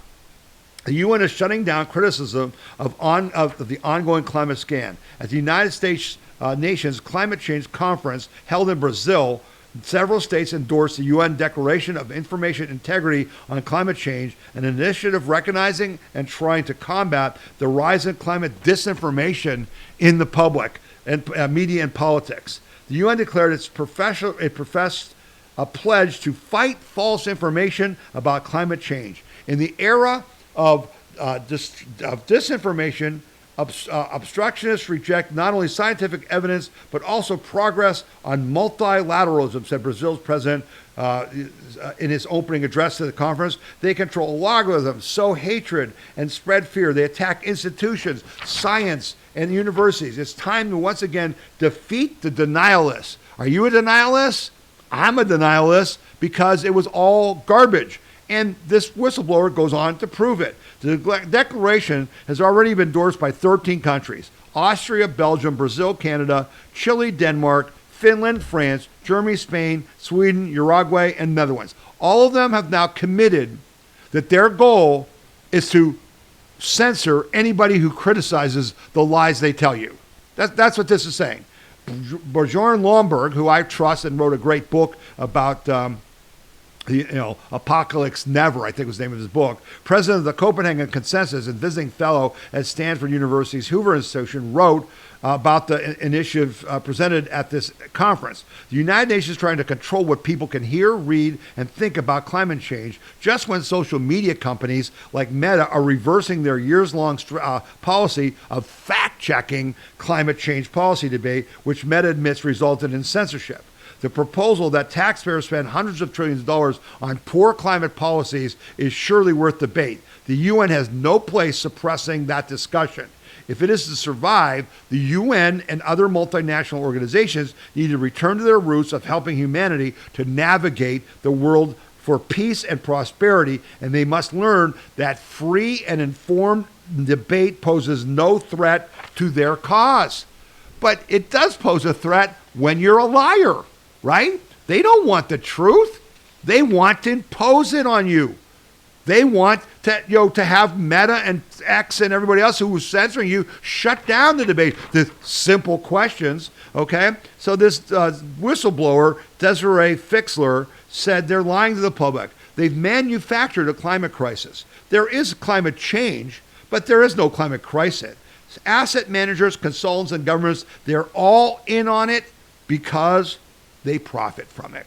The people are never spoken about, Fixer continued. It is the untruths that are told to the public. They would put out this propaganda, net zero is profitable. What a lie. Renewable energy is profitable. It's going to lower electricity prices for everybody. If we look at net zero countries, right, like Germany and the UK, unfortunately, have some of the highest energy prices, and you can see the economy is starting to flatline, particularly in Germany. The German chancellor of Germany, just said this week that their destruction, they're getting rid of their nuclear power plants, was a horrible error that's costing them now, and was a mistake. It was a mistake. We're winning. This is winning. Okay? You can share this. Use our chapters player where you can go to just the stories you want and send out just that story to people to show them. They've been fed a lie. And they were fed that lie because wealthy people could make trillions of dollars stealing the money from poor people. Okay? That's what that was. And so that was good news, and I wanted to share that with you. This is bad news. This is not good. I was really upset by this, and I don't think it got enough coverage. DHS data breach. Thousands of officers' details are leaked. This was really disturbing to me. A massive and dangerous Department of Homeland Security data breach has reportedly leaked details of not numerous, ICE and Border Patrol agents at a time when leftist violence against them is high. The Daily Beast reported a leak to ICE list, which was created by Crust News and explicitly dedicated to doxing and harassing ICE agents. Based on the site's description, not linked here to avoid promotion of the doxing, if the radical activists had indeed laid their hands on the personal information of thousands of DH officers.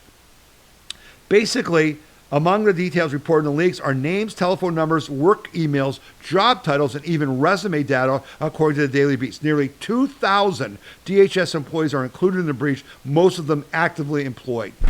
And this guy who's running this website to dox ICE agents, it's just giddy. He bragged about the data breach to the outlet, smirking. It's a sign that people aren't happy within the U.S. government. Clearly, the shooting was the last straw for many people. Yeah, the people who aren't happy in the U.S. government are the commies who infiltrated the U.S. government under Obama, under Biden, who are still there, who do not want the insurrection to be ended. Those are the people, okay, that he's talking about. And that person has not been found. And he needs to be found, whoever it is, he or she needs to be found. The good news is, finally, a leaker was found. FBI searched home of journalists who reported on leaked information, Bondi says. Okay? This is good news. A journalist from the Washington Post was subject to a search warrant this week from the FBI and Department of Justice as an investigation continues into government contractor accused of leaking classified information. This past week, at the request of the Department of War, the Department of Justice and FBI executed a search warrant at the home of Washington Post journalist who was obtaining and reporting classified and illegally leaked information from a Pentagon contractor, Attorney General Pam Bondi stated on X. The leaker is currently behind bars. Yay, team. Yay. I am proud to work alongside Secretary Hegseth on this effort. The Trump administration will not tolerate illegal leaks of classified information that, when reported, pose a grave risk to our nation's security and the brave men and women who are serving our country. The newspaper identified the journalist as Hannah Nathanson, who covers federal workers within the Trump administration and acquired more than 1,000 sources. Her home and devices were searched by federal agents who seized her phone, her personal and Washington Post issued laptops, and a Garmin watch. FBI Director Patel confirmed in social media posts that the search of the journalist took place on the morning of January 14th. Patel said the search warrant was of an individual at the Washington Post who was found to allegedly be obtaining and reporting classified sensitive military information. The government contractor being investigated is Ariel Perez Lagones, a system administrator in Maryland with top secret security clearance. He was charged earlier this month with unlawful retention of national defense information, according to courtroom document. A search of his home and car earlier resulted in the discovery of documents marked secret, including one in his lunchbox. Okay? Wow. That's just not good. But maybe other leakers will learn from this, right? You make that public, you can help deter this. So that's important. That's important. Okay, got a few more stories to talk about as we wrap up the show. Mostly good news, okay? Mostly good news stories. This is not a good news story, but this ties to a story we did weeks ago, and you can find on our website at We the People Convention, the story about how marijuana is bad, and these, the laws for allowing marijuana to be legal is bad, and gambling, sports gambling is destroying young men, bankruptcies, marriages that just go, gambling. Go to WeThePeopleConvention.org, search on gambling. But here's another story that's just bad. Basketball bombshell. 20 former NCAA players part of suspected point shaving scheme. 20 players, but like 20 teams or 17 teams.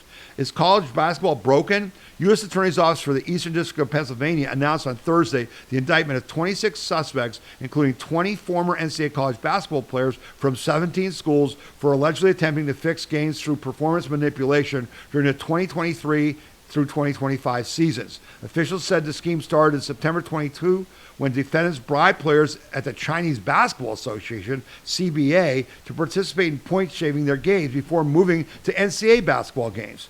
Point shaving occurs when the final score is manipulated to satisfy bettors. Okay, that's the deal. United States Attorney David Metcalf called the gambling scheme historic and said the point shaving scheme involved more than 39 players who were part of more than 17 teams who attempted to fix at least 29 college basketball games. Certain players were targeted because they were missing out on the NIL money, Metcalf said, according, this is the corruption of college sports. The NIL money is the turning of college amateur sports, as we knew it growing up, into a semi-pro league for the NFL, where college kids are now getting paid millions of dollars because of their sharing of their image licensing, NIL, okay, image licensing, supposedly makes money for the school, and therefore they're getting that money.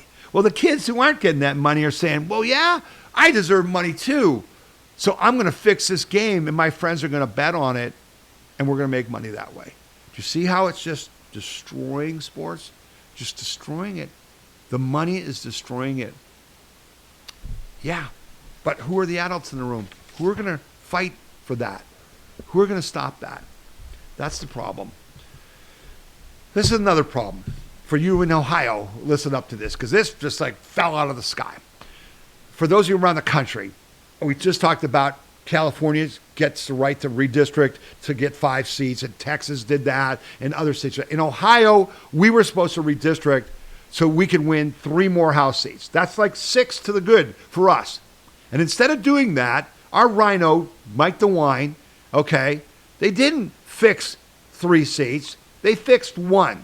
The 9th district, where Marcy Kaptur, 79-year-old Democrat Marcy Kaptur, is in the Toledo, Northwest Ohio area, and they changed that district to be a plus 10 Republican district. At the time, we were told that our Senate President, Rob McCauley, whose Senate district is up by Toledo, which was then brought into the Toledo Congressional District, was going to run for that seat, and that's why they redistricted it. He ended up, just last week, declaring he's going to be lieutenant governor candidate with Vivek Ramaswamy, who's running for governor. So we thought, okay, I don't know why that didn't happen. They shouldn't have made it a plus 10. It was a winnable district anyway, just add 1 or 2%, because we needed help here in the 13th in Akron, and we needed help in Cincinnati in the 1st district. Oh, no, they didn't do that. They didn't do that. Well, okay, fine. So it's a plus 10. We got to win that 1 seat. So that's a 2 flip. Kaptur's out, our person's in. And a guy named Derek Marin, who ran, 2 years ago, lost narrowly, is still a candidate, and he's doing well in the polls. So you say, okay, we got our candidate, we're fine. Oh, no. This just drops like out of the sky. ICE Deputy Director announces Ohio congressional bid. And there's her picture, okay? Who is this person? Well, in the state, in the wake of historic immigration enforcement action, the nation's Deputy Director of U.S. Immigration and Customs Enforcement announced Thursday she is stepping down to run for Congress in Ohio. Madison Sheehan, 28 years old, said she has left the agency to seek the Republican nomination in Ohio's 9th Congressional District, a seat representing communities along the state's Lake Erie shoreline. A native of Curtis, Ohio, which is right by Toledo, Sheehan described herself as a lifelong patriot with experience spanning public administration, law enforcement, and political operations. In a statement posted on her campaign website, she's already up and running, she highlighted her service under the Trump administration, during which she played a senior role at ICE. Okay? She's only been in ICE for a year. Okay? She formerly, was an assistant to Kristi Noem as governor, all right? And so all of a sudden, she just shows up, and she's 28 years old. She's never been in political office at any level, and now she's going to be our candidate? I'm projecting for you, she's going to get Trump's nomination, Trump's endorsement for this. Why? Because a political operative in Ohio named Bob Paduchik is looking for a paycheck. And he was going to have McCauley running, and that was his paycheck. But then McCauley goes to be lieutenant governor, and, Bob Paduchik, he's got to get that paycheck. So what do? Oh, well, we're going to take this 28-year-old person, bring him in out of the sky. The filing deadline is February 4th, I believe. 2 weeks away. We're going to put her on the ballot, spend millions of dollars, which Bob Paduchik gets a cut of, to have her beat Derek Marin, the guy who's run before and is leading in the polls, in the primary, and then take out Kaptur in the fall. And then we can say to President Trump, look, we delivered you a House seat, which was almost guaranteed. We could run a toaster against Marky Captor in the 9th District this year. And if Trump endorsed the toaster would win. Okay? This is nothing but greed. This is just Bob Paduchik says, I need a paycheck of millions of dollars and I'm going to rig the primary. And so once again, in Ohio, it's not you. You're not going to get the vote. You can vote for anyone you want as long as the person we tell you to vote for. It's disgusting. I don't know this woman from Adam, okay? This is just wrong. It's all about the money, folks. And that's what we're fighting. We're not just fighting the Marxists who took over the Democrat Party. We're fighting the rhino Republicans who've sold us out for money time and time again. That's just another example. Hope you enjoyed that story, Ohio. Okay, good news. I said I'm going to have good stories. That's the end of the bad stories. Good stories, okay? Venezuelans Machado, who won the Nobel Peace Prize for her fight for freedom in Venezuela, gave her Nobel Peace Prize to Donald Trump. Wow. How about that? Now, people are like, oh, she did that because she wants to be the president of Venezuela and she's trying to curry favor with Trump, who said when we got Hugo Chavez, he said, no, we don't have this. We're not going to have her be the leader because she doesn't have the people behind her. So everyone's like, what's going on with that? She won the Nobel Peace Prize. She's been fighting for their country. What's going on? So everybody's like, oh, she gave it to him to sway Trump. Okay? Here's what she actually said. Listen to this video. This is really genuine. Here you go. Prize committee saying that you couldn't transfer your Nobel Prize to anyone, especially President Trump. You did today. Why did you do that? Because he deserves it. And it was a very emotional moment. I decided to present the Nobel Peace Prize medal on behalf of the people of Venezuela. And I told President Trump where I found also inspiration to do that. And it happens that 200 years ago, General Lafayette gave Simon Bolivar, Venezuela's liberator, a medal bearing the face of George Washington. And it was in tribute to Bolivar's fight for freedom in the continent. And Simon Bolivar kept that medal with him until the rest of his days. So 200 years later in history, the people of Bolivar are presenting to the Washington's heir in retribution, in this case a medal, that's the Nobel Peace Prize medal, for what he's doing to liberate Venezuela and for freedom in the Americas. She gave it to him because he deserves it, because he brought peace to Venezuela and other parts of the world. That's the real story. That video will be linked on our website and you can share it with other people. Okay, couple more things. We've been talking about, not enough, the reindustrialization of America. We have to produce things here. We have to get rid of our dependence, particularly on key things, key minerals that we need. Our dependence on China, for instance, on this stuff. Okay? And so there was good news this week, and I want to share it with you because this first video is about Tesla has developed a new way to create lithium for batteries that's amazing. Again, you can hate Elon Musk all you want. He's Albert Einstein. Here's more proof. This refinery is the first spodumene to lithium hydroxide refinery in North America. We're deploying a new technology platform that is inherently much more environmentally friendly and cleaner. It's a simpler process. It's a less expensive process. I'm Jason Bevan. I'm the site manager for Tesla's Gulf Coast Lithium Refinery, just outside of Corpus Christi, Texas. Spodumene is a lithium-containing ore. It's a hard rock material that is rich in lithium. We sustainably source spodumene and bring it to site, where we then run it through a series of conveyance systems, take it through a kiln and cooler. From there, we take it through an alkaline leach and additional purification steps, take it into crystallization and produce battery-grade lithium hydroxide. Our process is more sustainable than traditional methods and eliminates hazardous byproducts and instead produces a co-product named analcime used in concrete mixes. From breaking ground in 2023 to running rock through the kiln in 2024 to start a full integrated plant startup now in 2025, we've achieved the fastest time to market for this first of its kind technology.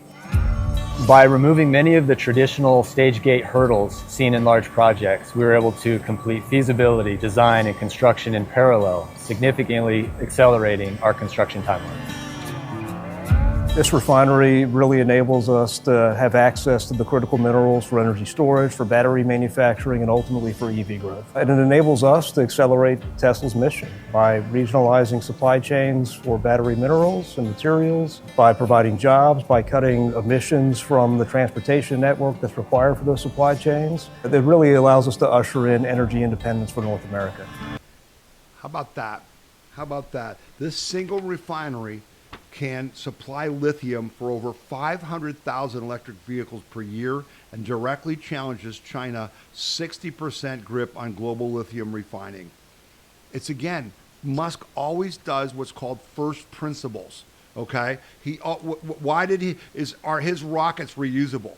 Because he went back to physics. He didn't start with, well, what do these rockets look like now and how can we fix them? He starts with, what's a rocket? How do you launch it? This is what he did with lithium. It's awesome. It's awesome. Here's some more awesome news, okay? You and I have been concerned. Our electric rates are going through the roof. Trump moves to make tech giants pay for surging power costs. What's this story? Real important story. U.S. Secretary of Energy Chris Wright and Secretary of Interior Doug Burgum, Vice Chair and Chair of the National Energy Dominance Council, respectively today joined Mid-American governors urging PJM Interconnect to temporarily overhaul its market rules to strengthen grid reliability and reduce electricity costs for American families and businesses by building more than $15 billion of reliable baseload power generation. The initiative calls on PJM to conduct an emergency procurement auction to address escalating electric prices and growing reliability risks across the mid-Atlantic region in the United States. The action follows a series of PJM policies in the years that have weakened the electric grid, including the premature shutdown of reliable power generation like coal plants. Okay? So they're trying to reverse this. Basically, high electricity prices are a choice, said Energy Secretary Chris Wright. The Biden administration forceful closures of coal and natural gas plants without reliable replacements left the United States in an energy emergency. Perhaps no region of America is more at risk than in PJM. That's why President Trump asked governors across the Mid-Atlantic region to come together and call on PJM to allow America to build big, reliable power plants again. Our directives will restore affordable and reliable electricity, so American families can thrive and American manufacturing industry once again can boom. Okay, now, what does this really mean? This is what it really says.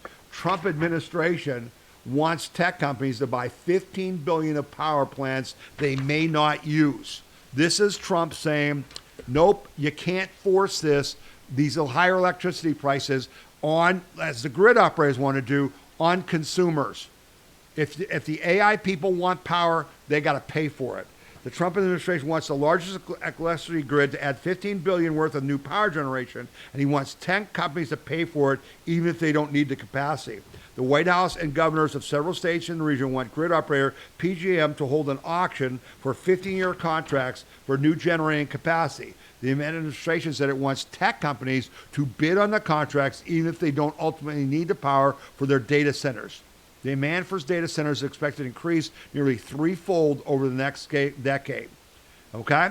So it covers, all the governors who signed on, including Ohio's Governor Mike DeWine.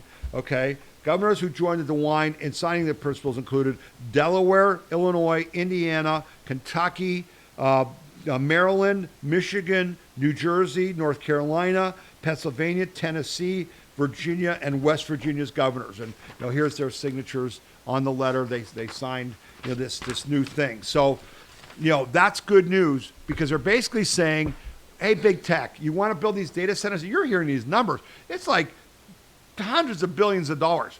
$15 billion commitment from big tech to help build the energy grid. now, folks, no, they got to do that. So he hears you. President Trump is listening, okay, and we're taking action.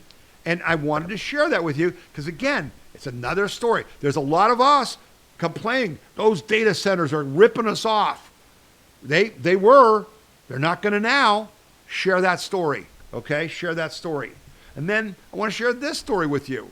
This was about graphite.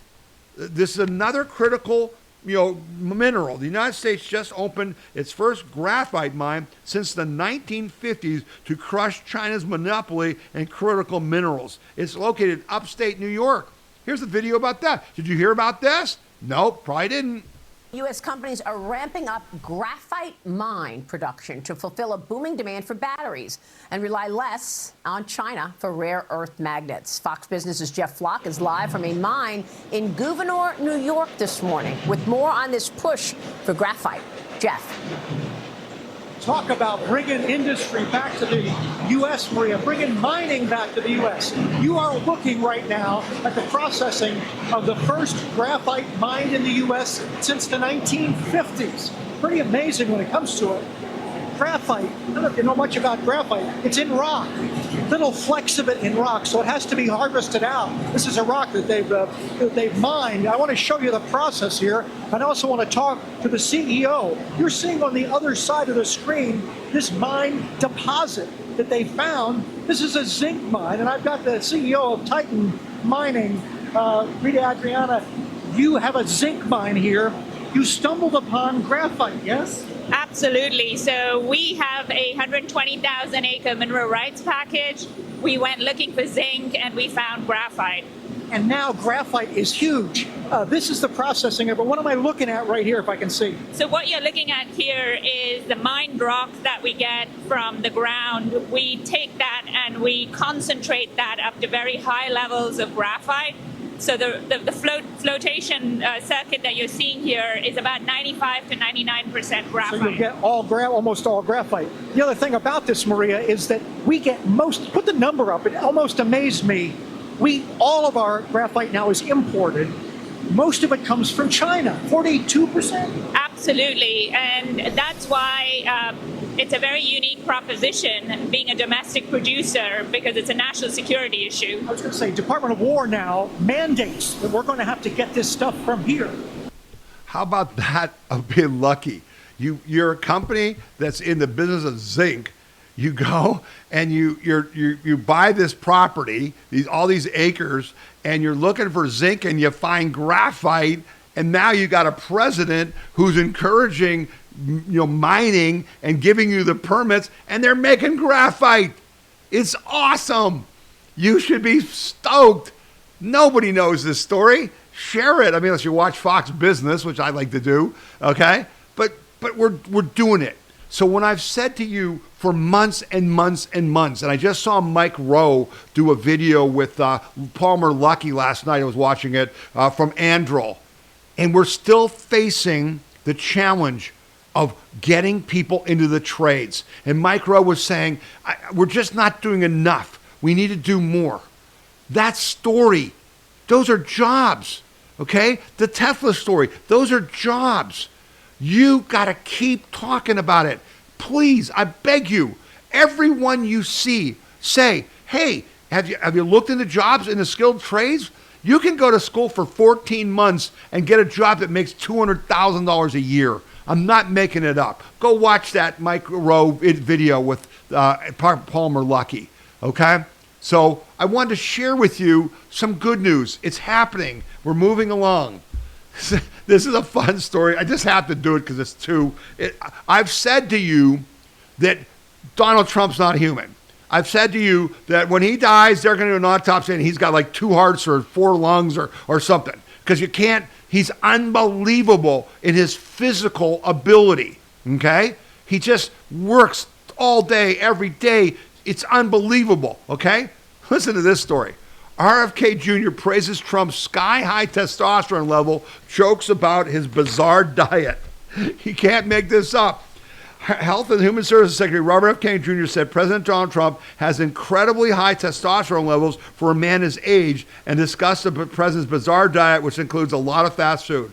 He's got incredible health, Kennedy said of President Trump during a recent appearance on the Katie Miller podcast.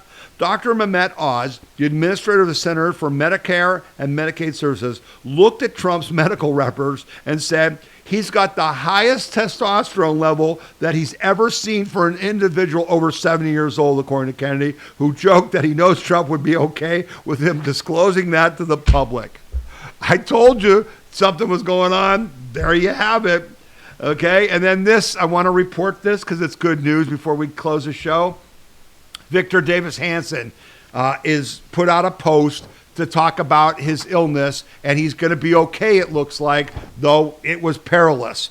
I want to thank all the wonderful people who have sent me wishes of rapid recovery and prayers in so many manifestations. I cannot thank you enough.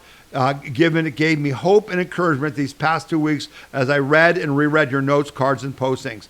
I was operated on 12/30 to remove a large mucinous anemona carcinoma, and also right lower lobe by the thoracic surgery team at Stanford Medical System. The 12/30 cancer removal surgery a little more than 2 weeks ago went well, but as this happens, I'm 72 years, sometimes an arterial bleed of unknown origins develops in the recovery room. I was very lucky the team got me back into surgery, found the hemorrhaging, provided numerous transfusions, and got me back to recovery. I'm recovering well from the lung cancer surgery, but now mostly dealing with the after effects of the long time under anesthesia for the two procedures, blood loss, anemia, and some AFIB, which all mostly manifest in fatigue and weaknesses. Okay? But I hope to rebuild and recover and return to work in time, especially given the frantic news cycle of the last month.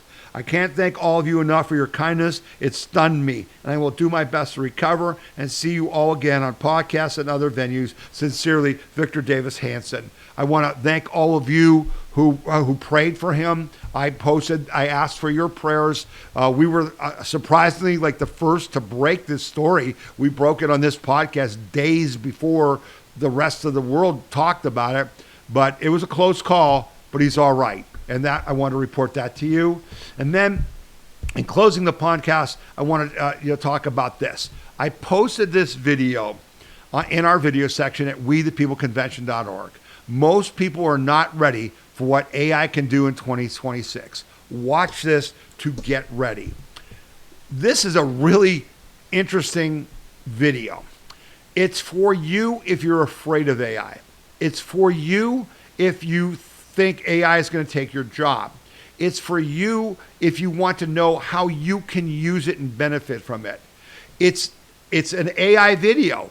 Okay, now the picture here is of the CEO, Mr. Hung, but the video is taken from a lot of the things he's said, but it's not a speech by him, and I make that clear when I post it. But I'm asking you to go to wethepeopleconvention.org to our video section and watch this video, because you need to understand what is about to happen to you, like it or not. Okay? At one point in the video, he says, this is like the invention of electricity. It propped up everything. It made your home better. It made your work better. The electricity made machines that helped labor be less, and it was under it. And you didn't have the chance. You couldn't say, well, that electricity is nice, but I don't think I'm going to use it. You couldn't not use it. He says, this is even bigger, because what we're manufacturing is intelligence. And it's going to affect everything, like it or not. And he makes the point, or they make the point in this AI video, that you can either use AI as a tool, okay, which a lot of people are doing now, and I sometimes do, here, make this better, or analyze a spreadsheet. But he says it's not a tool, it's a factory. What AI does is work for you. And it's the people who know things that can use AI to do work for them that will benefit the most and create things that AI can't create, but only they can create with AI. I beg you, go to wethepeopleconvention.org, go to our video section, and watch this video. I think it will have a huge impact on you. Okay? All right. We're going to wrap up the podcast for this week. As always, we're going to remember Charlie Kirk. We will fulfill his mission by completing America's spiritual revival. We will return to our biblical roots, our Judeo-Christian values, undermining our form of government. They're not, you can't separate it. You can't separate the 10 Commandments from self-government, okay? That's the mission we're on. If we're going to survive as a nation, and I played that video for you last week of Gad Saad saying that Western civilization is on a suicide spiral, and the only way to fix it is to return to our Judeo-Christian values. That video's on our website also in the video section. If you didn't see that yet, it's only like 3 minutes. You got to see that, okay? But that's what it's about. We're in a spiritual battle, not just a political battle, not just an economic battle. We're in a spiritual battle, okay, against the godless Marxists whose God is money, power, and the state, and we the people whose God, right, is Jesus Christ and God Almighty, that gives us our values, our way of living, why we're here, our purpose in life. That's what this is about. Protecting and defending our individual freedom, liberty, and prosperity. We must defend our Judeo-Christian values. And we are committed to that, and you should be committed to that. Once again, share this. Share this video with everyone. Share the chapters player so that people can just watch the stories they want to watch. If you have comments, I asked you for comments about Iran and about Greenland, and I asked you to write to your congressman and say, are you supporting the president? Are you supporting ICE? What are you doing? Write to me at info@wethepeopleconvention.org. Share your thoughts. Share what you learned. Tell me how you're celebrating. I talked to you about the 250th anniversary. What are your plans to celebrate our birthday of America? Our 250th birthday. It's ours. What are you going to do in your local community? Okay? I want to hear it. I want to share it with everybody else. All right. We're going to wrap up the podcast for this week. I want to, just wish you all the best. Be happy warriors. Love your family. Love each other. Speak of the good. Use the 250th anniversary to highlight all the good we've done to bring our nation together. Okay? And then, God willing, next week we'll be back together again on this podcast. I hope you have a great week. You've been listening to the We the People Convention weekly news and opinion podcast. My name is Tom Zawistowski.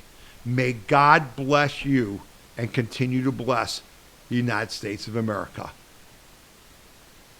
God bless all of you. We'll see you next week. Bye now.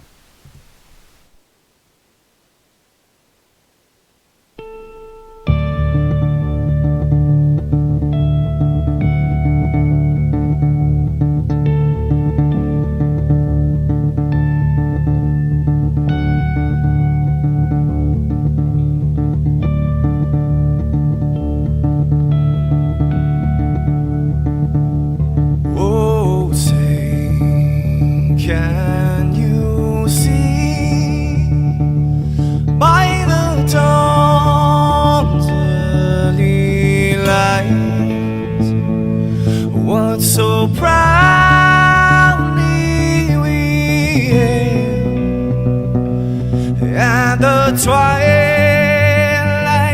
last gleaming, whose broad stripes and bright stars through the perilous fight.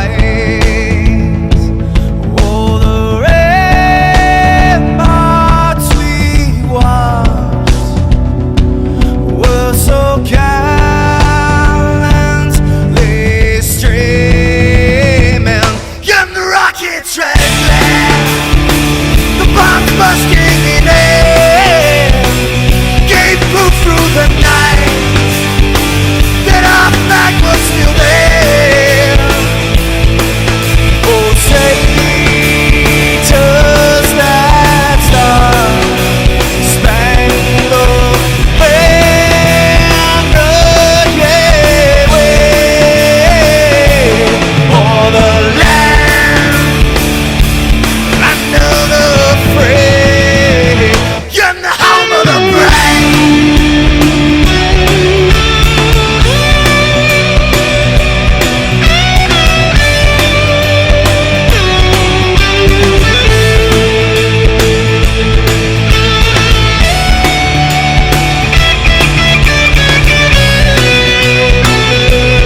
we are the brave.